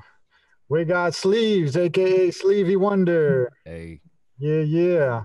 We got Dolio on the line here. We got Arson. We got Arson, the voice of reason. Ew. Ha. Sadness. All right. Well, I met Gangstagrass at one of the Folk Alliance conferences. Got a chance to break in and perform with them in one of the little rooms. Been chasing after them every time they've come into Boston. If I still had stages to stick them on, I would be all over these people. So I want to share them with you guys. Why don't you, crew, why don't you take a few minutes and explain to them how you ever got a marriage of hip hop and bluegrass together? It's just what it is, man. It had to be done. I wanted some twangy twang in my boom bap, and found the right people to make it happen. It's more of a common law marriage. Shotgun wedding. Who knows? And you guys had a what? You had a thing go Justified that gave you a little bit of exposure. True. We did the theme song for a show called Justified. That was a lot of fun. And then we just traveled around the country, around the world, with our banjos and fiddles and MCs rapping and beats and everything going on. And just put out a new album called No Time for Enemies. Debuted at #3 on the Billboard Bluegrass charts. Wow, outstanding. Worldwide. I mean, yeah, we should probably tell you a little bit about the album itself too. We were, we get into such classics as Woody Guthrie's "This Land Is Your Land" and Stephen Foster's "Hard Times Come Again No More." Dan Whitener's Nickel and Dime Blues. Right. Because we get original like that. We got some guest musicians and MCs, as we like to always do. So we got Randall Wyatt coming in from Portland, Oregon, but then we also have the inimitable Kaya Cater on that Hard Times. Oh, yeah. Cut. And just a blast to work with her. Finally, to have a good excuse for that. That was a real treat for us and for everybody. Well, Dynamite. What? And then, and I should mention too, we've got a Demeanor. Pharaoh, you want to mention? Yeah, Demeanor's making waves with his style of playing banjo and rapping along with it too, and he decided to spit a verse on one of the tracks on No Time for Enemies. And you might know Demeanor already because his aunt has been hyping him up a bunch, and his aunt being Rhiannon Giddens, so he's got some connection to the scene that way too. It was great to have him on the album. That's right. Outstanding. And this clip that you sent in, is this from the album or this? No, this is us just jamming on the streets of Philadelphia. Yeah. Great. We got a chance to get together just for a hot second before all of our germs coagulated and recorded a couple of things for some folks, and we're giving it to y'all now. Very distanced, all wearing masks. Safely. It's hard to do, but we did it. Well, outstanding. I think we'll go ahead and hear that, and I hope that you pop over to the artist room, and we'll be able to catch up more over there. Mm-hmm. 1, 2, 3,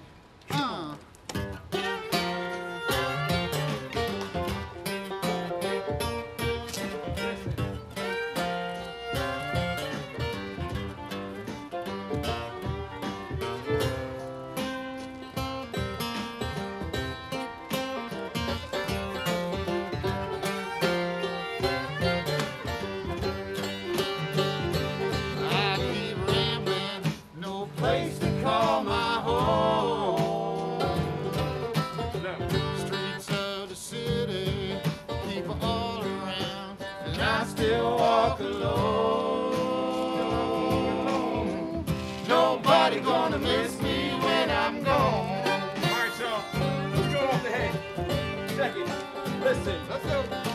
See, what y'all really need is my band on South Philly streets, giving you exactly what you came for. This ain't lame, no. As a matter of fact, it's right and exact.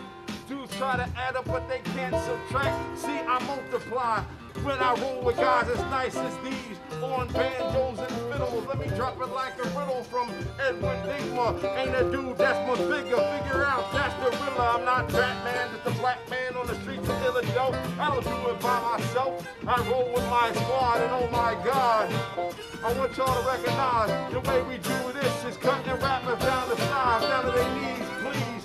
I crush them seeds and step on them, but it hurts when I step on the Legos. And ayo, I got flavor like Fuego. Everywhere my squad goes, trust me, they go rambling. No place to call my home. Streets of the city, people all around, and I still walk alone. Nobody gonna miss me when I'm gone.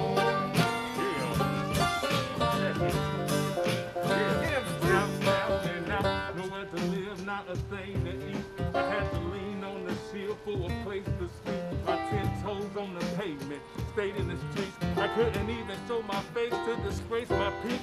All I needed was a haven, a place to keep myself safe from these faithless creeps who played for keeps. They thought I was the rain from the crazy speech. That's when I laid out the haze and it made me weak. It made a brother go insane. How my brain was free. See, I was going through a phase.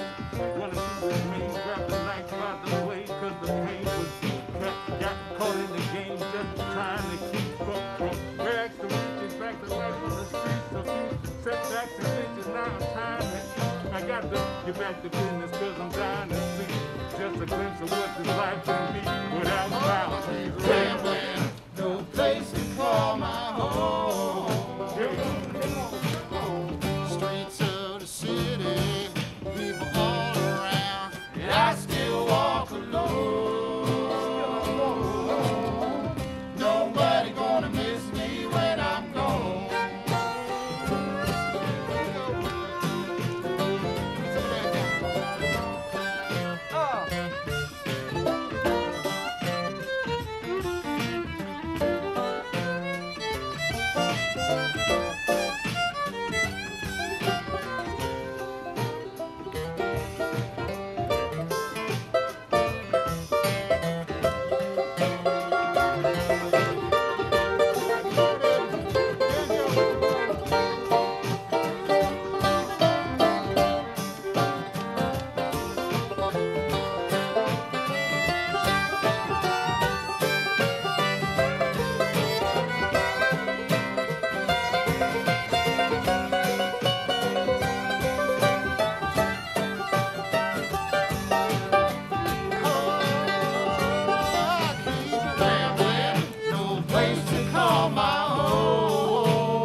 All right, that was my friends Gangstagrass.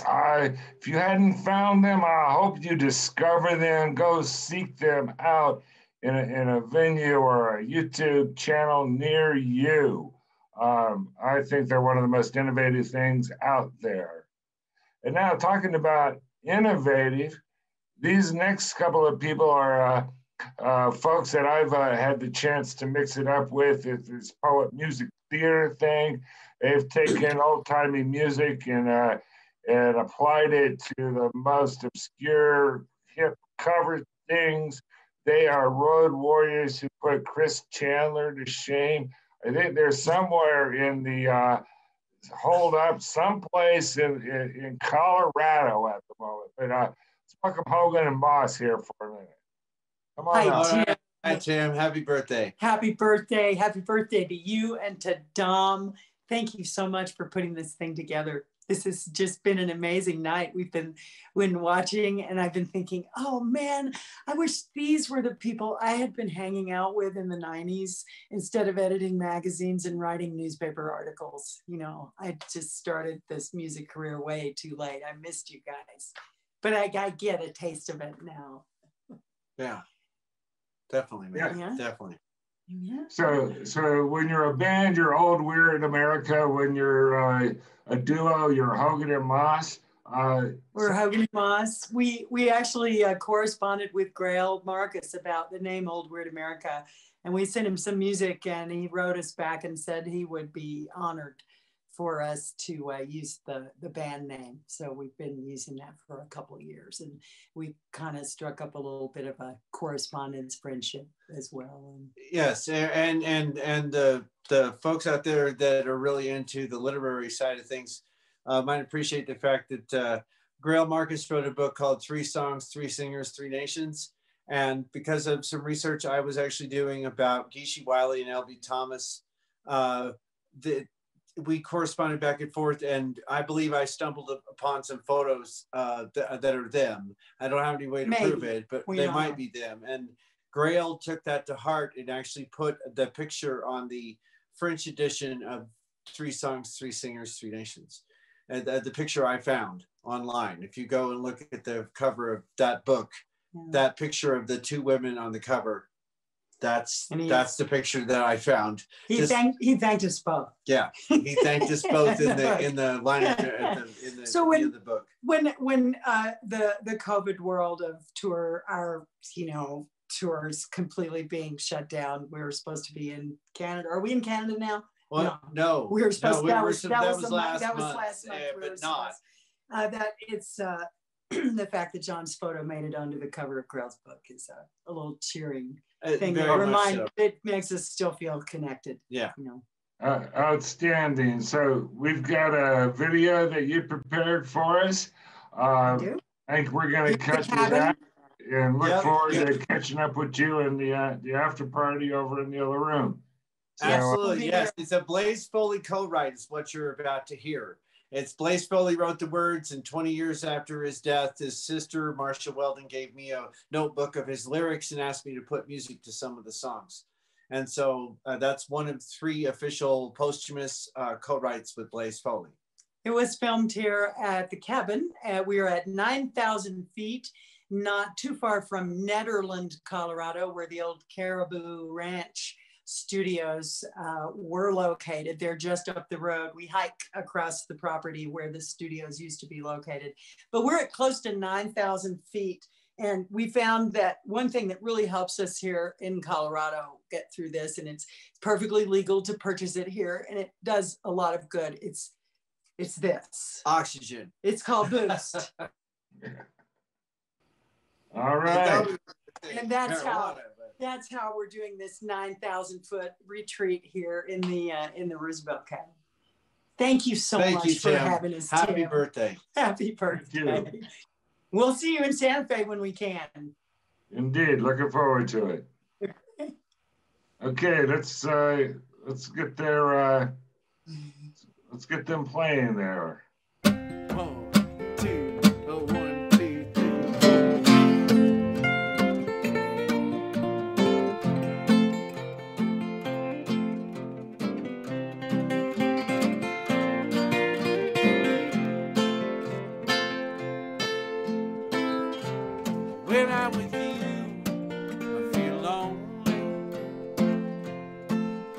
knowing that you'll leave and knowing why.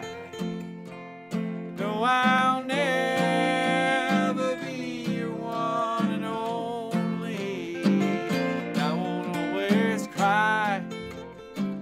I can't always cry. But I'll change the shape I'm in. I'm gonna change my ways now. I'll change the shape I'm in. I'm gonna change my ways now. Gonna change my ways now.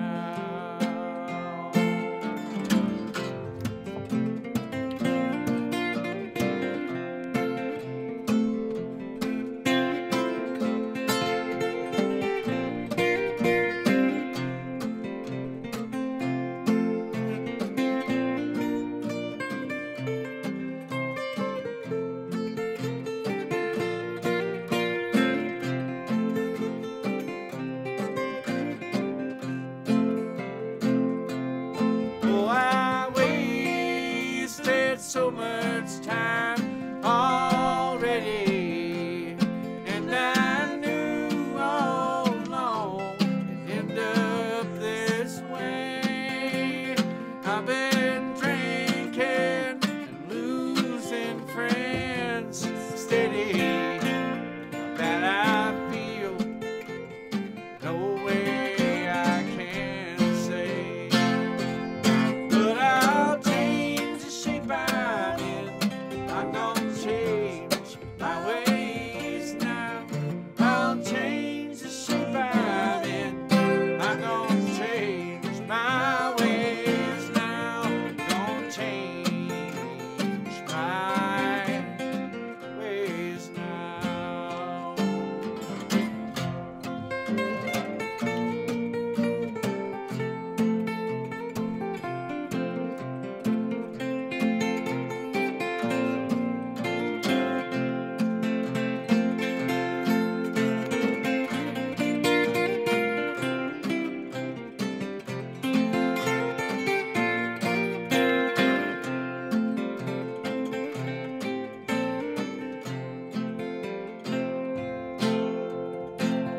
Oh, when I'm with you,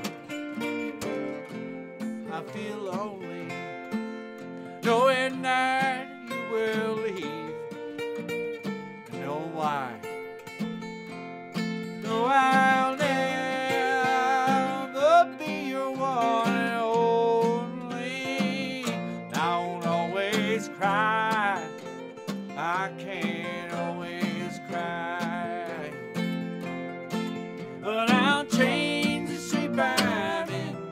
I'm gonna change my ways now. I'll change the shape I'm in. I'm gonna change my ways now. I'm gonna change my ways now.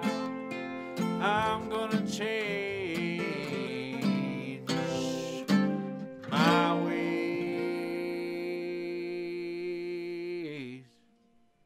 now.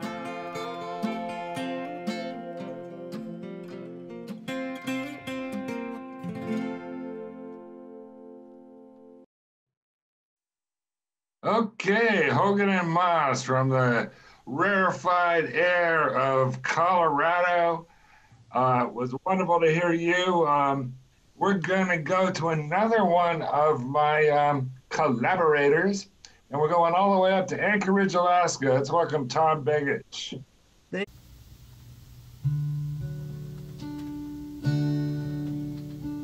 wish I could be in Germany tonight.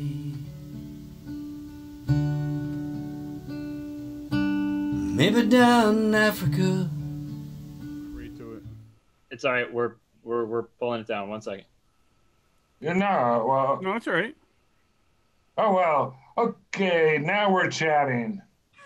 Well, that's it's the same me. It's the same me. Right. So, Tim, how are you? Happy birthday, man. Thank you, Tom.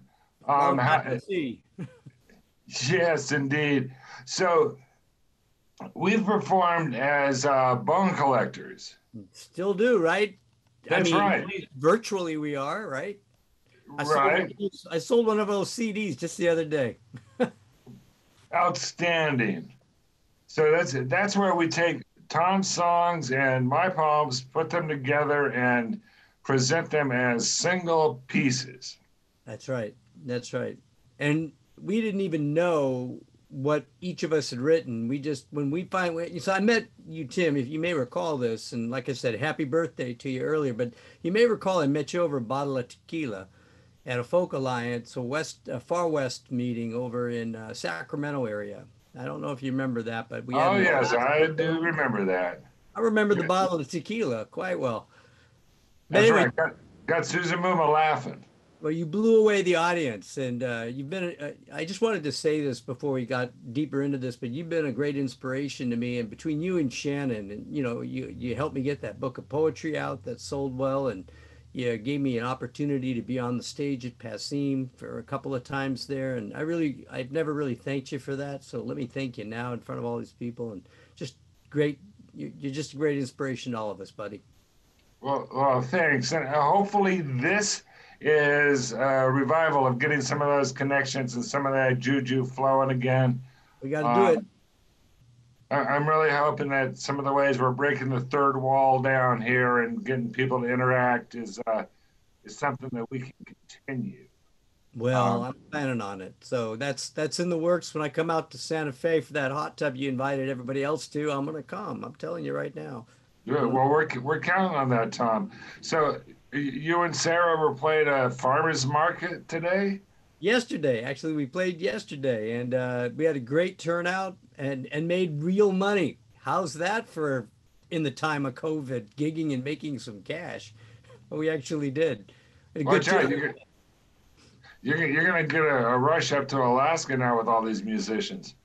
Well, all right. Well, remember, I'm trying to get that house concert series I've been running for the last 10 years up again. Couldn't do any this year, but we're hoping to do it next year. And that invitation's always out there for folks if they can make it up. It's a good guarantee too when you come in to Alaska, place to stay, and it's a good audience. They're always willing to listen to great music, just like the music I've been listening to today while painting my deck on the last sunny day of the summer. Yeah, that's what I do remember from the times we performed up to Alaska. They're really. They really eat it up. You come up there with some good chops, they're going to appreciate it. Well, this song that you're going to hear is from my last CD, and it's a song that really speaks to the end of a long evening for you guys here. So why don't you roll the tape? All right. So let's go with Tom Begich and his recorded piece now, Mark.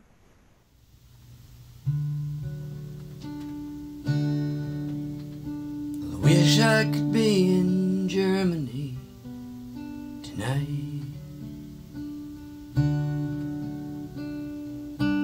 Maybe down in Africa, or the lands of South America. I wish I were traveling tonight.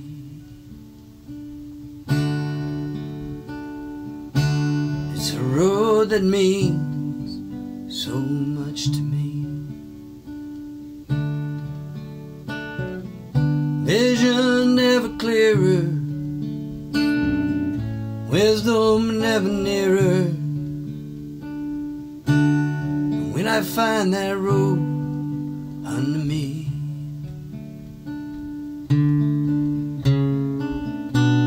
is how it all adds up at the end of the day. How you live, how you loved, is all that's remembered after the words fade away. Where you been and who you touched.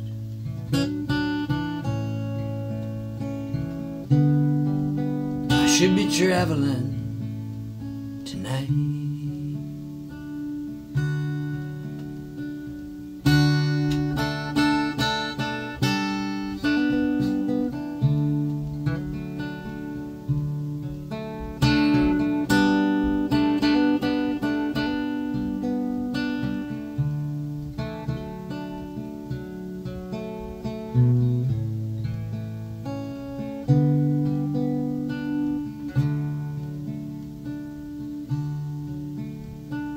I never really knew a place I'd call home. Rooted here in my past, first place I stopped, turning into the last. Do you ever really know a place called home?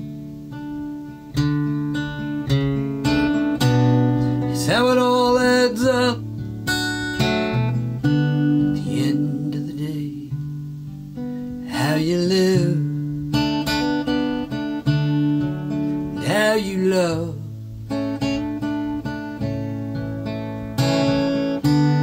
Is all that's remembered after the words fade away. Where you been and who you touched.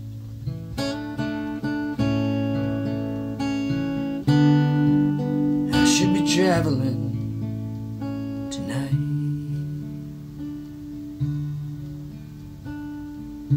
Well, I stand out by that road late at night.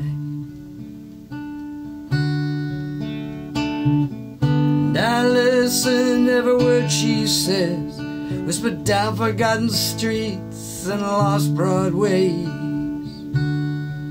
How you should be traveling tonight.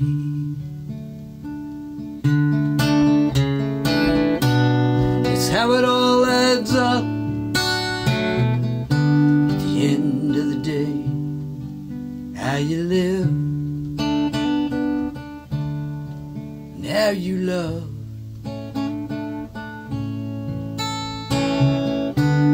It's all that's remembered after the words fade away. Where you been and who you touched.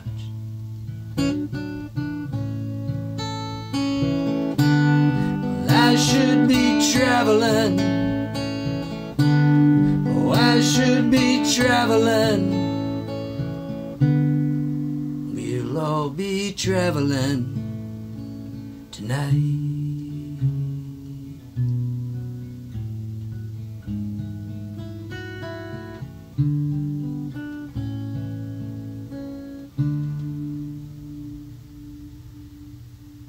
Okay. Okay, that was wonderful to hear from you, Tom Begich. Thank you very much. Thank you, audience, for hanging in there. We are down into our home stretch. We got some of the best we've been saving for last. Some very good friends. This is another favorite from the old Vienna Coffee House, fellow I used to love to unleash on unsuspecting audiences. Vance Gilbert, how you doing? I'm good, Timmy. It's good to hear from you. Good to see all of you involved in production and everything else. Thank you so much for all you're doing. And thanks for the career, man. That pretty much sums it up in a lot of ways. Well, that's dynamite. What have you been up to? I mean, you gigging, teaching, busking. What you doing? Right now I'm just I have Vance Gilbert's Monday night acoustic pajama party. Every Monday night at 7:30. We're going on 27 weeks. And that's been a lot of fun, in with so much of the hard time that we have going on now. And so you can find me over on YouTube doing that.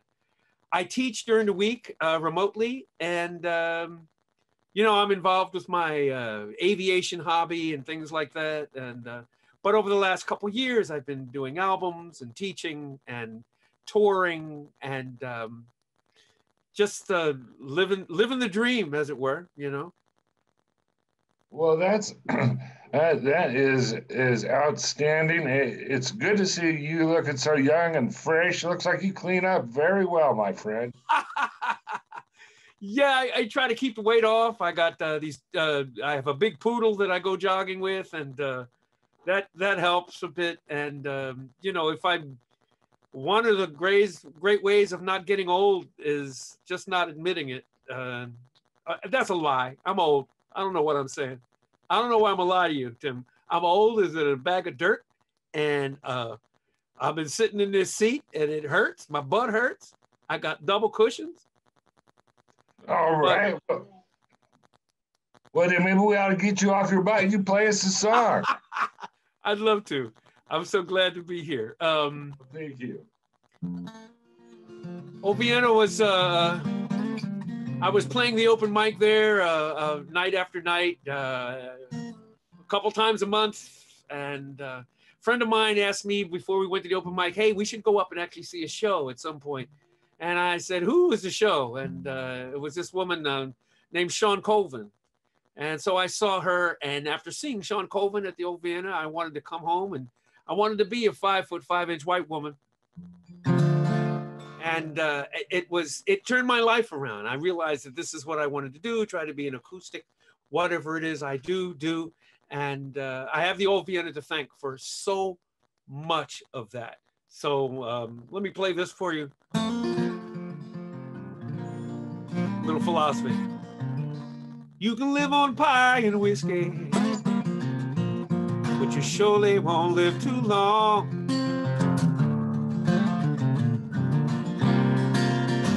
One is as sweet as your very first kiss, the other gonna go down strong. Neither one will sustain you, the other make your belly lame and go wrong. You can live on pie and whiskey, but you surely won't live too long. You can sing yourself a lullaby like your mama sang to you.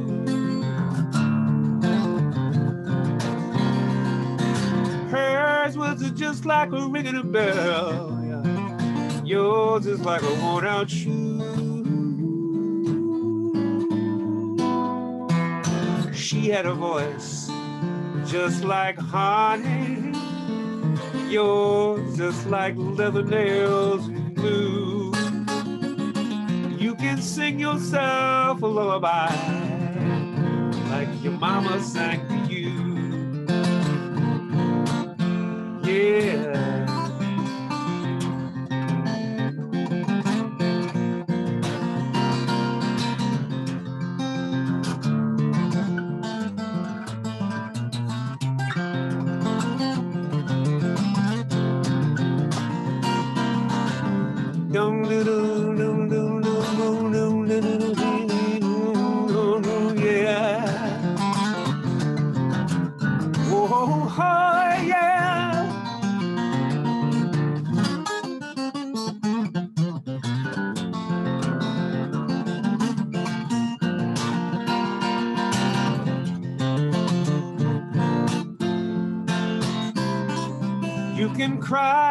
Cry like no tomorrow, but yesterday didn't come and gone. I hijacked the pie and the whiskey, kidnap your mama's soul. Oh, but worn out shoes were made for walking. You better get walking, you ain't gonna be here wrong. You can cry like no tomorrow. You can sing yourself a lullaby. You can live on pie and whiskey, but you surely won't live too long. Yeah.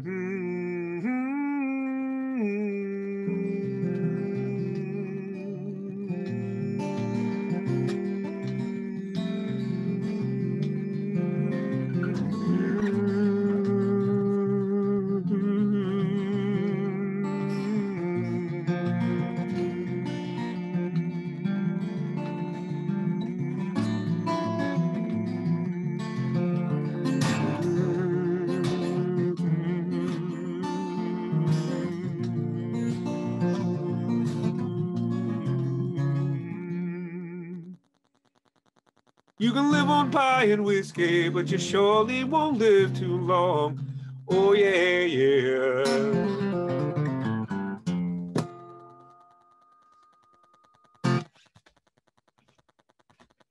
All right. Thank you, Vance Gilbert.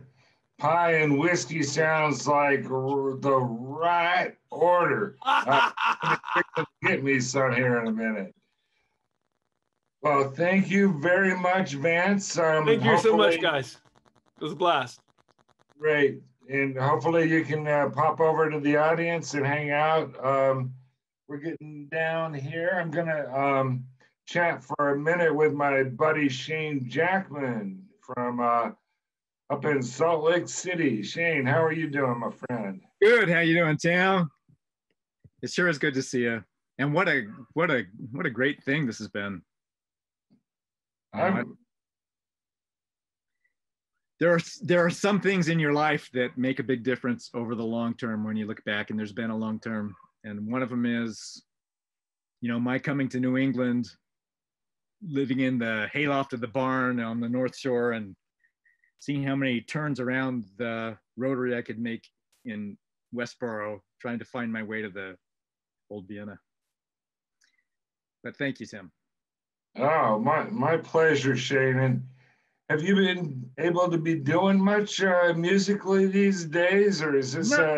Not really. I've been doing a lot of writing, you know, and I've got another album. I'm pregnant with one, but I don't know what to do with it. So, and Amy and I are here in this. We're living in this camper, which is really nice, really fun. So the video you're about to see was my attempt. Actually, I wanted to put good mics up, but nothing had worked. So it's recorded with the laptop on my lap, and that's it. But all right, well, why don't we hear Shane's video and we'll catch up in the after party. Thanks, Shane. Thanks, Tim. Hi, everybody. I'm Shane. I lived in New England in the early 90s and played the old Vienna. Have some great memories there. The open mics, all the friends. I had sent a tape to my fellow Utahn, Tim Mason, who eventually said there was a chance in hell I could play there. So I packed up everything, moved to Ipswich, Mass. So here's a song. It's actually a brand new song, but it has echoes of New England, along with a little bit of my favorite childhood book. Anyway.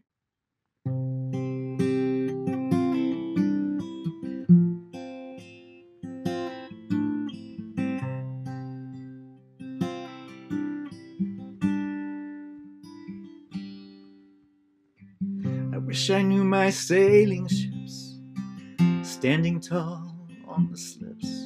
The sun rolls low behind the masts. The darkness takes us hard and fast.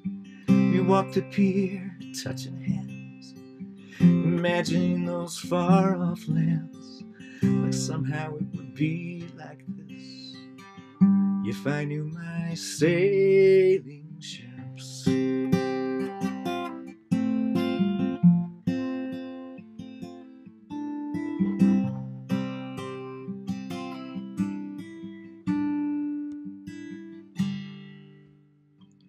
I can row my granddad's dory down cataract to canyon glory, glide along in low canoe, the boundary waters home to you.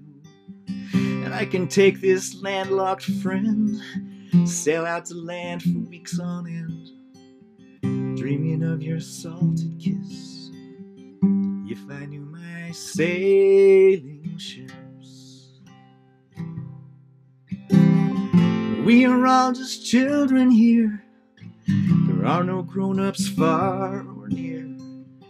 We all have a sailor's dream, that I am paddle to the sea. I am paddle to the sea.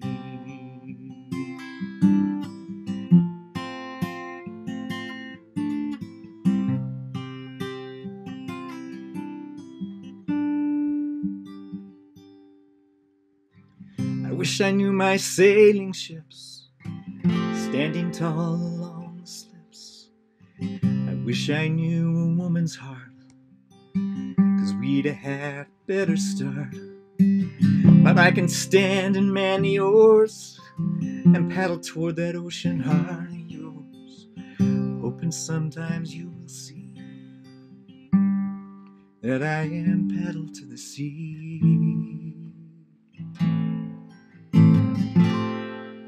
I am paddle to the sea.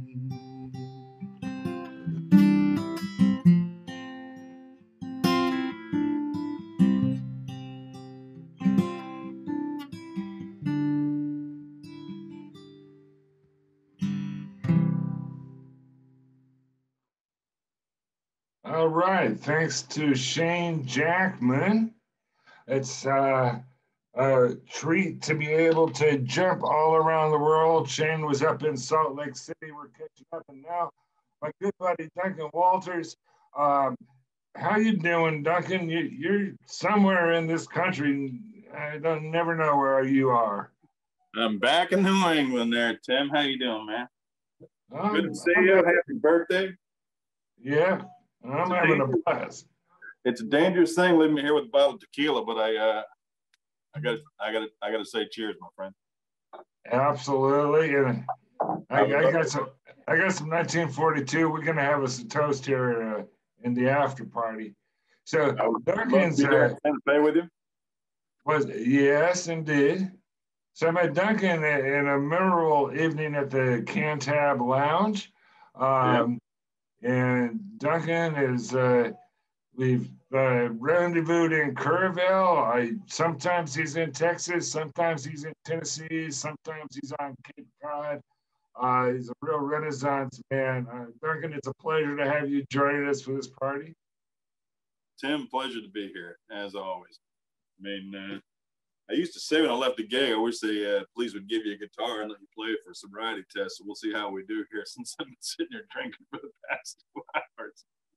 So hold tight, man. All right.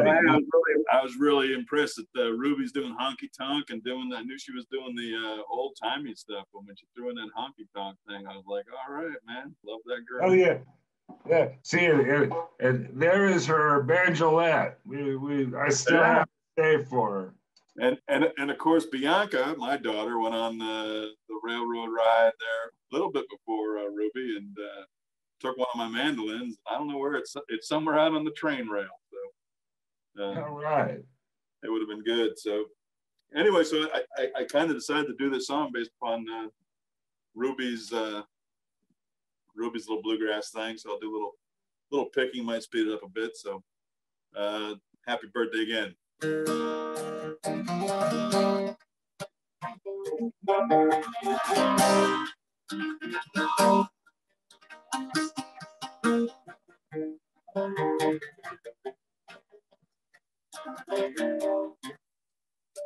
Well, on the lonely hillside, in a cabin, low and small, lived the sweetest little girl of color, little Ruby. Yeah, her eyes bright and shining, and her voice that sweet to me. And I knew I'd always love her. But she loved me.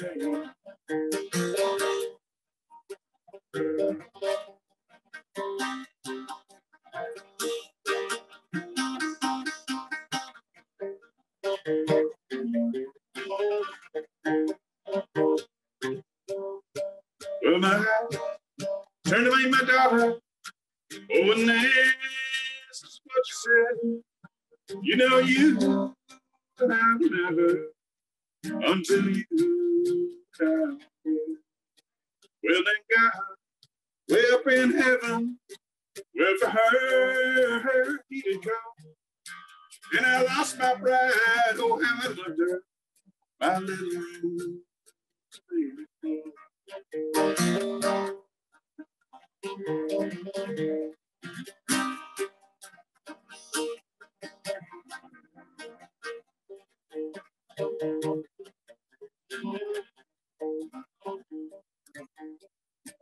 And I searched this wide world over in those cities dark and small, and I never found another by my room today.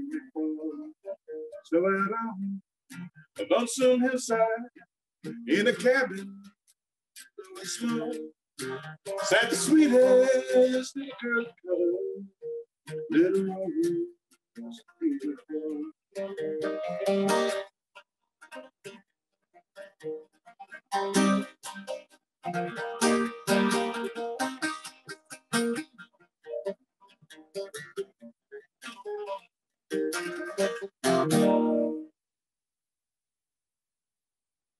you, Tim. Thank you, Duncan. Good to see you, my friend. Good to be seen. So we got to make plans to hit Santa Fe. You know, this COVID thing kind of kicked us in the butt. I know. Well, we'll have to fix that up, but we've got a socially distanced camper out in the backyard. So anytime you're ready, come on out, buddy. Well, it was good seeing you at the house here a little while ago, and you're always welcome. And see you soon, my love. Be good. Love you, buddy. All right. Last live guest is a fellow that I met at the Kerrville Folk Festival. He was just a real treat to get to know. So here we go. We're gonna hear from Graham Warwick, and then I'm gonna bring Don Flemons back up. Then I will be back with you all. Thank you for staying with this wonderfully long evening. So let's hear from Graham.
right, well, friends, poets, 8:30 Club.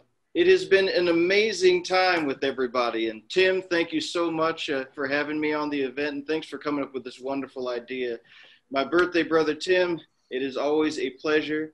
And I'm going to do just one more for everybody. This is a piece called Black Woman. And I found this on the early recordings from the Library of Congress that were done by John Lomax. And I made this the very first song on my album, Black Cowboys. And the reason I decided to do it was I found that this was a song that spoke of African-American women in the West. And I found that there was a very elaborate history with African-American women of the West, even though I could not find a lot of songs to go along with the pile of information I found, you know, because one of the things in the West that, well, a lot of people out West know this, but the Cowboys, they made the cow camps in the first settlements, but it was really when the women came in and they brought in the Goodwill Societies, they built the actual towns and cities that are out in the West. And so I wanted to get a song to commemorate those women.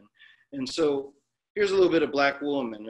And also this one is an a cappella number. So of course this is, I think about reciting poetry a lot when I'm doing this one. So here we go. Well, come here, Black woman.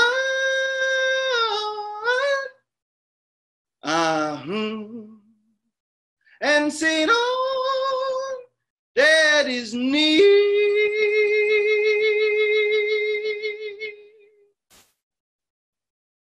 Oh, well, I've got something to tell you, pretty mama.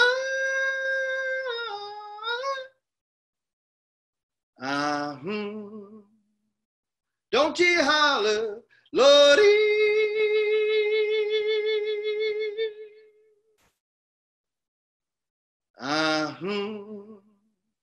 Oh, well, I'm going back to Texas.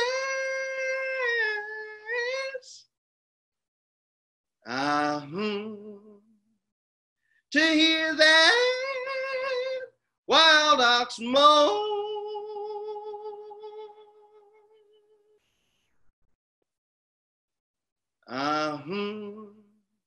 And if it's moaning don't suit me, Black woman,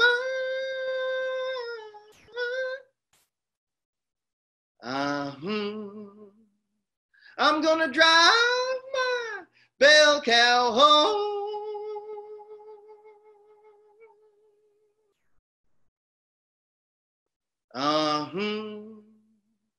Don't your kitchen feel lonesome?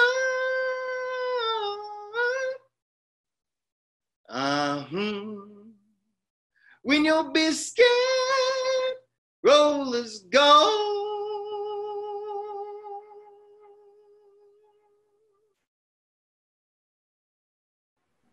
Awesome, yeah, and you know, I will just mention in passing on the Black Cowboys record that another member of the 830 Club, Jimbo Mathis, was a part of the album. So, you know, I give a shout out to Jimbo on our 830 celebration, and thank you again, Tim, for everything. Thank you, poets, songwriters, Old Vienna Cafe alumni, old and new. Thank you all again. This is Don Flemons, the American Songster. See you next time down the road.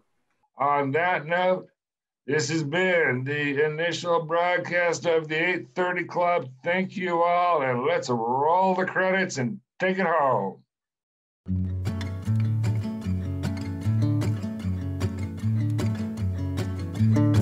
Some of the guys I've worked with are no damn good, and some of the guys I've worked with were heaven sent.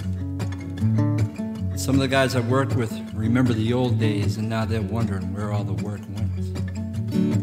Some of the guys I've worked with drive pickup trucks, and some of the guys drive cycles and vans and cars. And the hard hats you see on TV and beer commercials are a hell of a lot cleaner and prettier than some of the guys that I work with.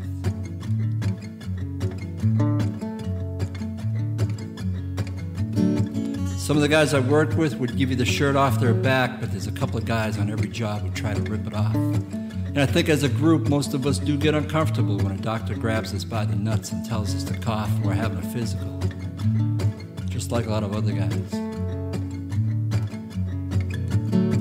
Some of the guys I've worked with know they're God's gift to women, and they're pretty cool about it. Some of the guys I've worked with think they're God's gift to women, and every once in a while, one of them drools. Some of the guys I work with don't like gay guys. Some of the guys fantasize quite openly about gay girls. Some of the guys think that if a guy is gay, he's not a guy anymore. But if a girl's gay, it's okay because she's a girl.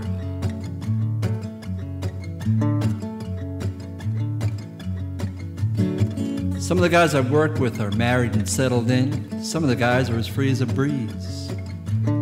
I always get a kick out of whoever says God bless you when someone sneezes on a construction site.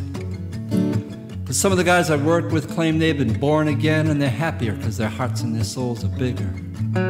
But some of these guys are still using words like spick and dago and faggot and kike and nigger, but they've been born again.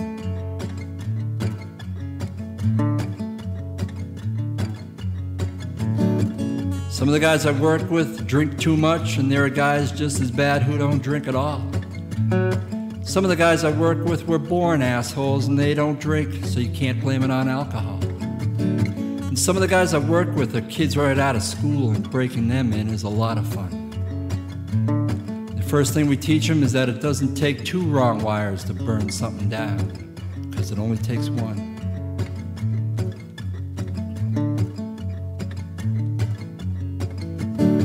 Some of the guys I work with just love to work. They come in every day, they're given something to do, and they do it. And when they're done, the foreman gives them something else to do, and he leaves them alone. Because he knows there won't be any problems. No questions, no bullshit. They just do it. And some of the guys I work with will never get their shit together. Some of the guys I work with have all the luck. Some of the guys I work with will break everything they touch on purpose, and they'll look you right in the eye and tell you they don't give a fuck.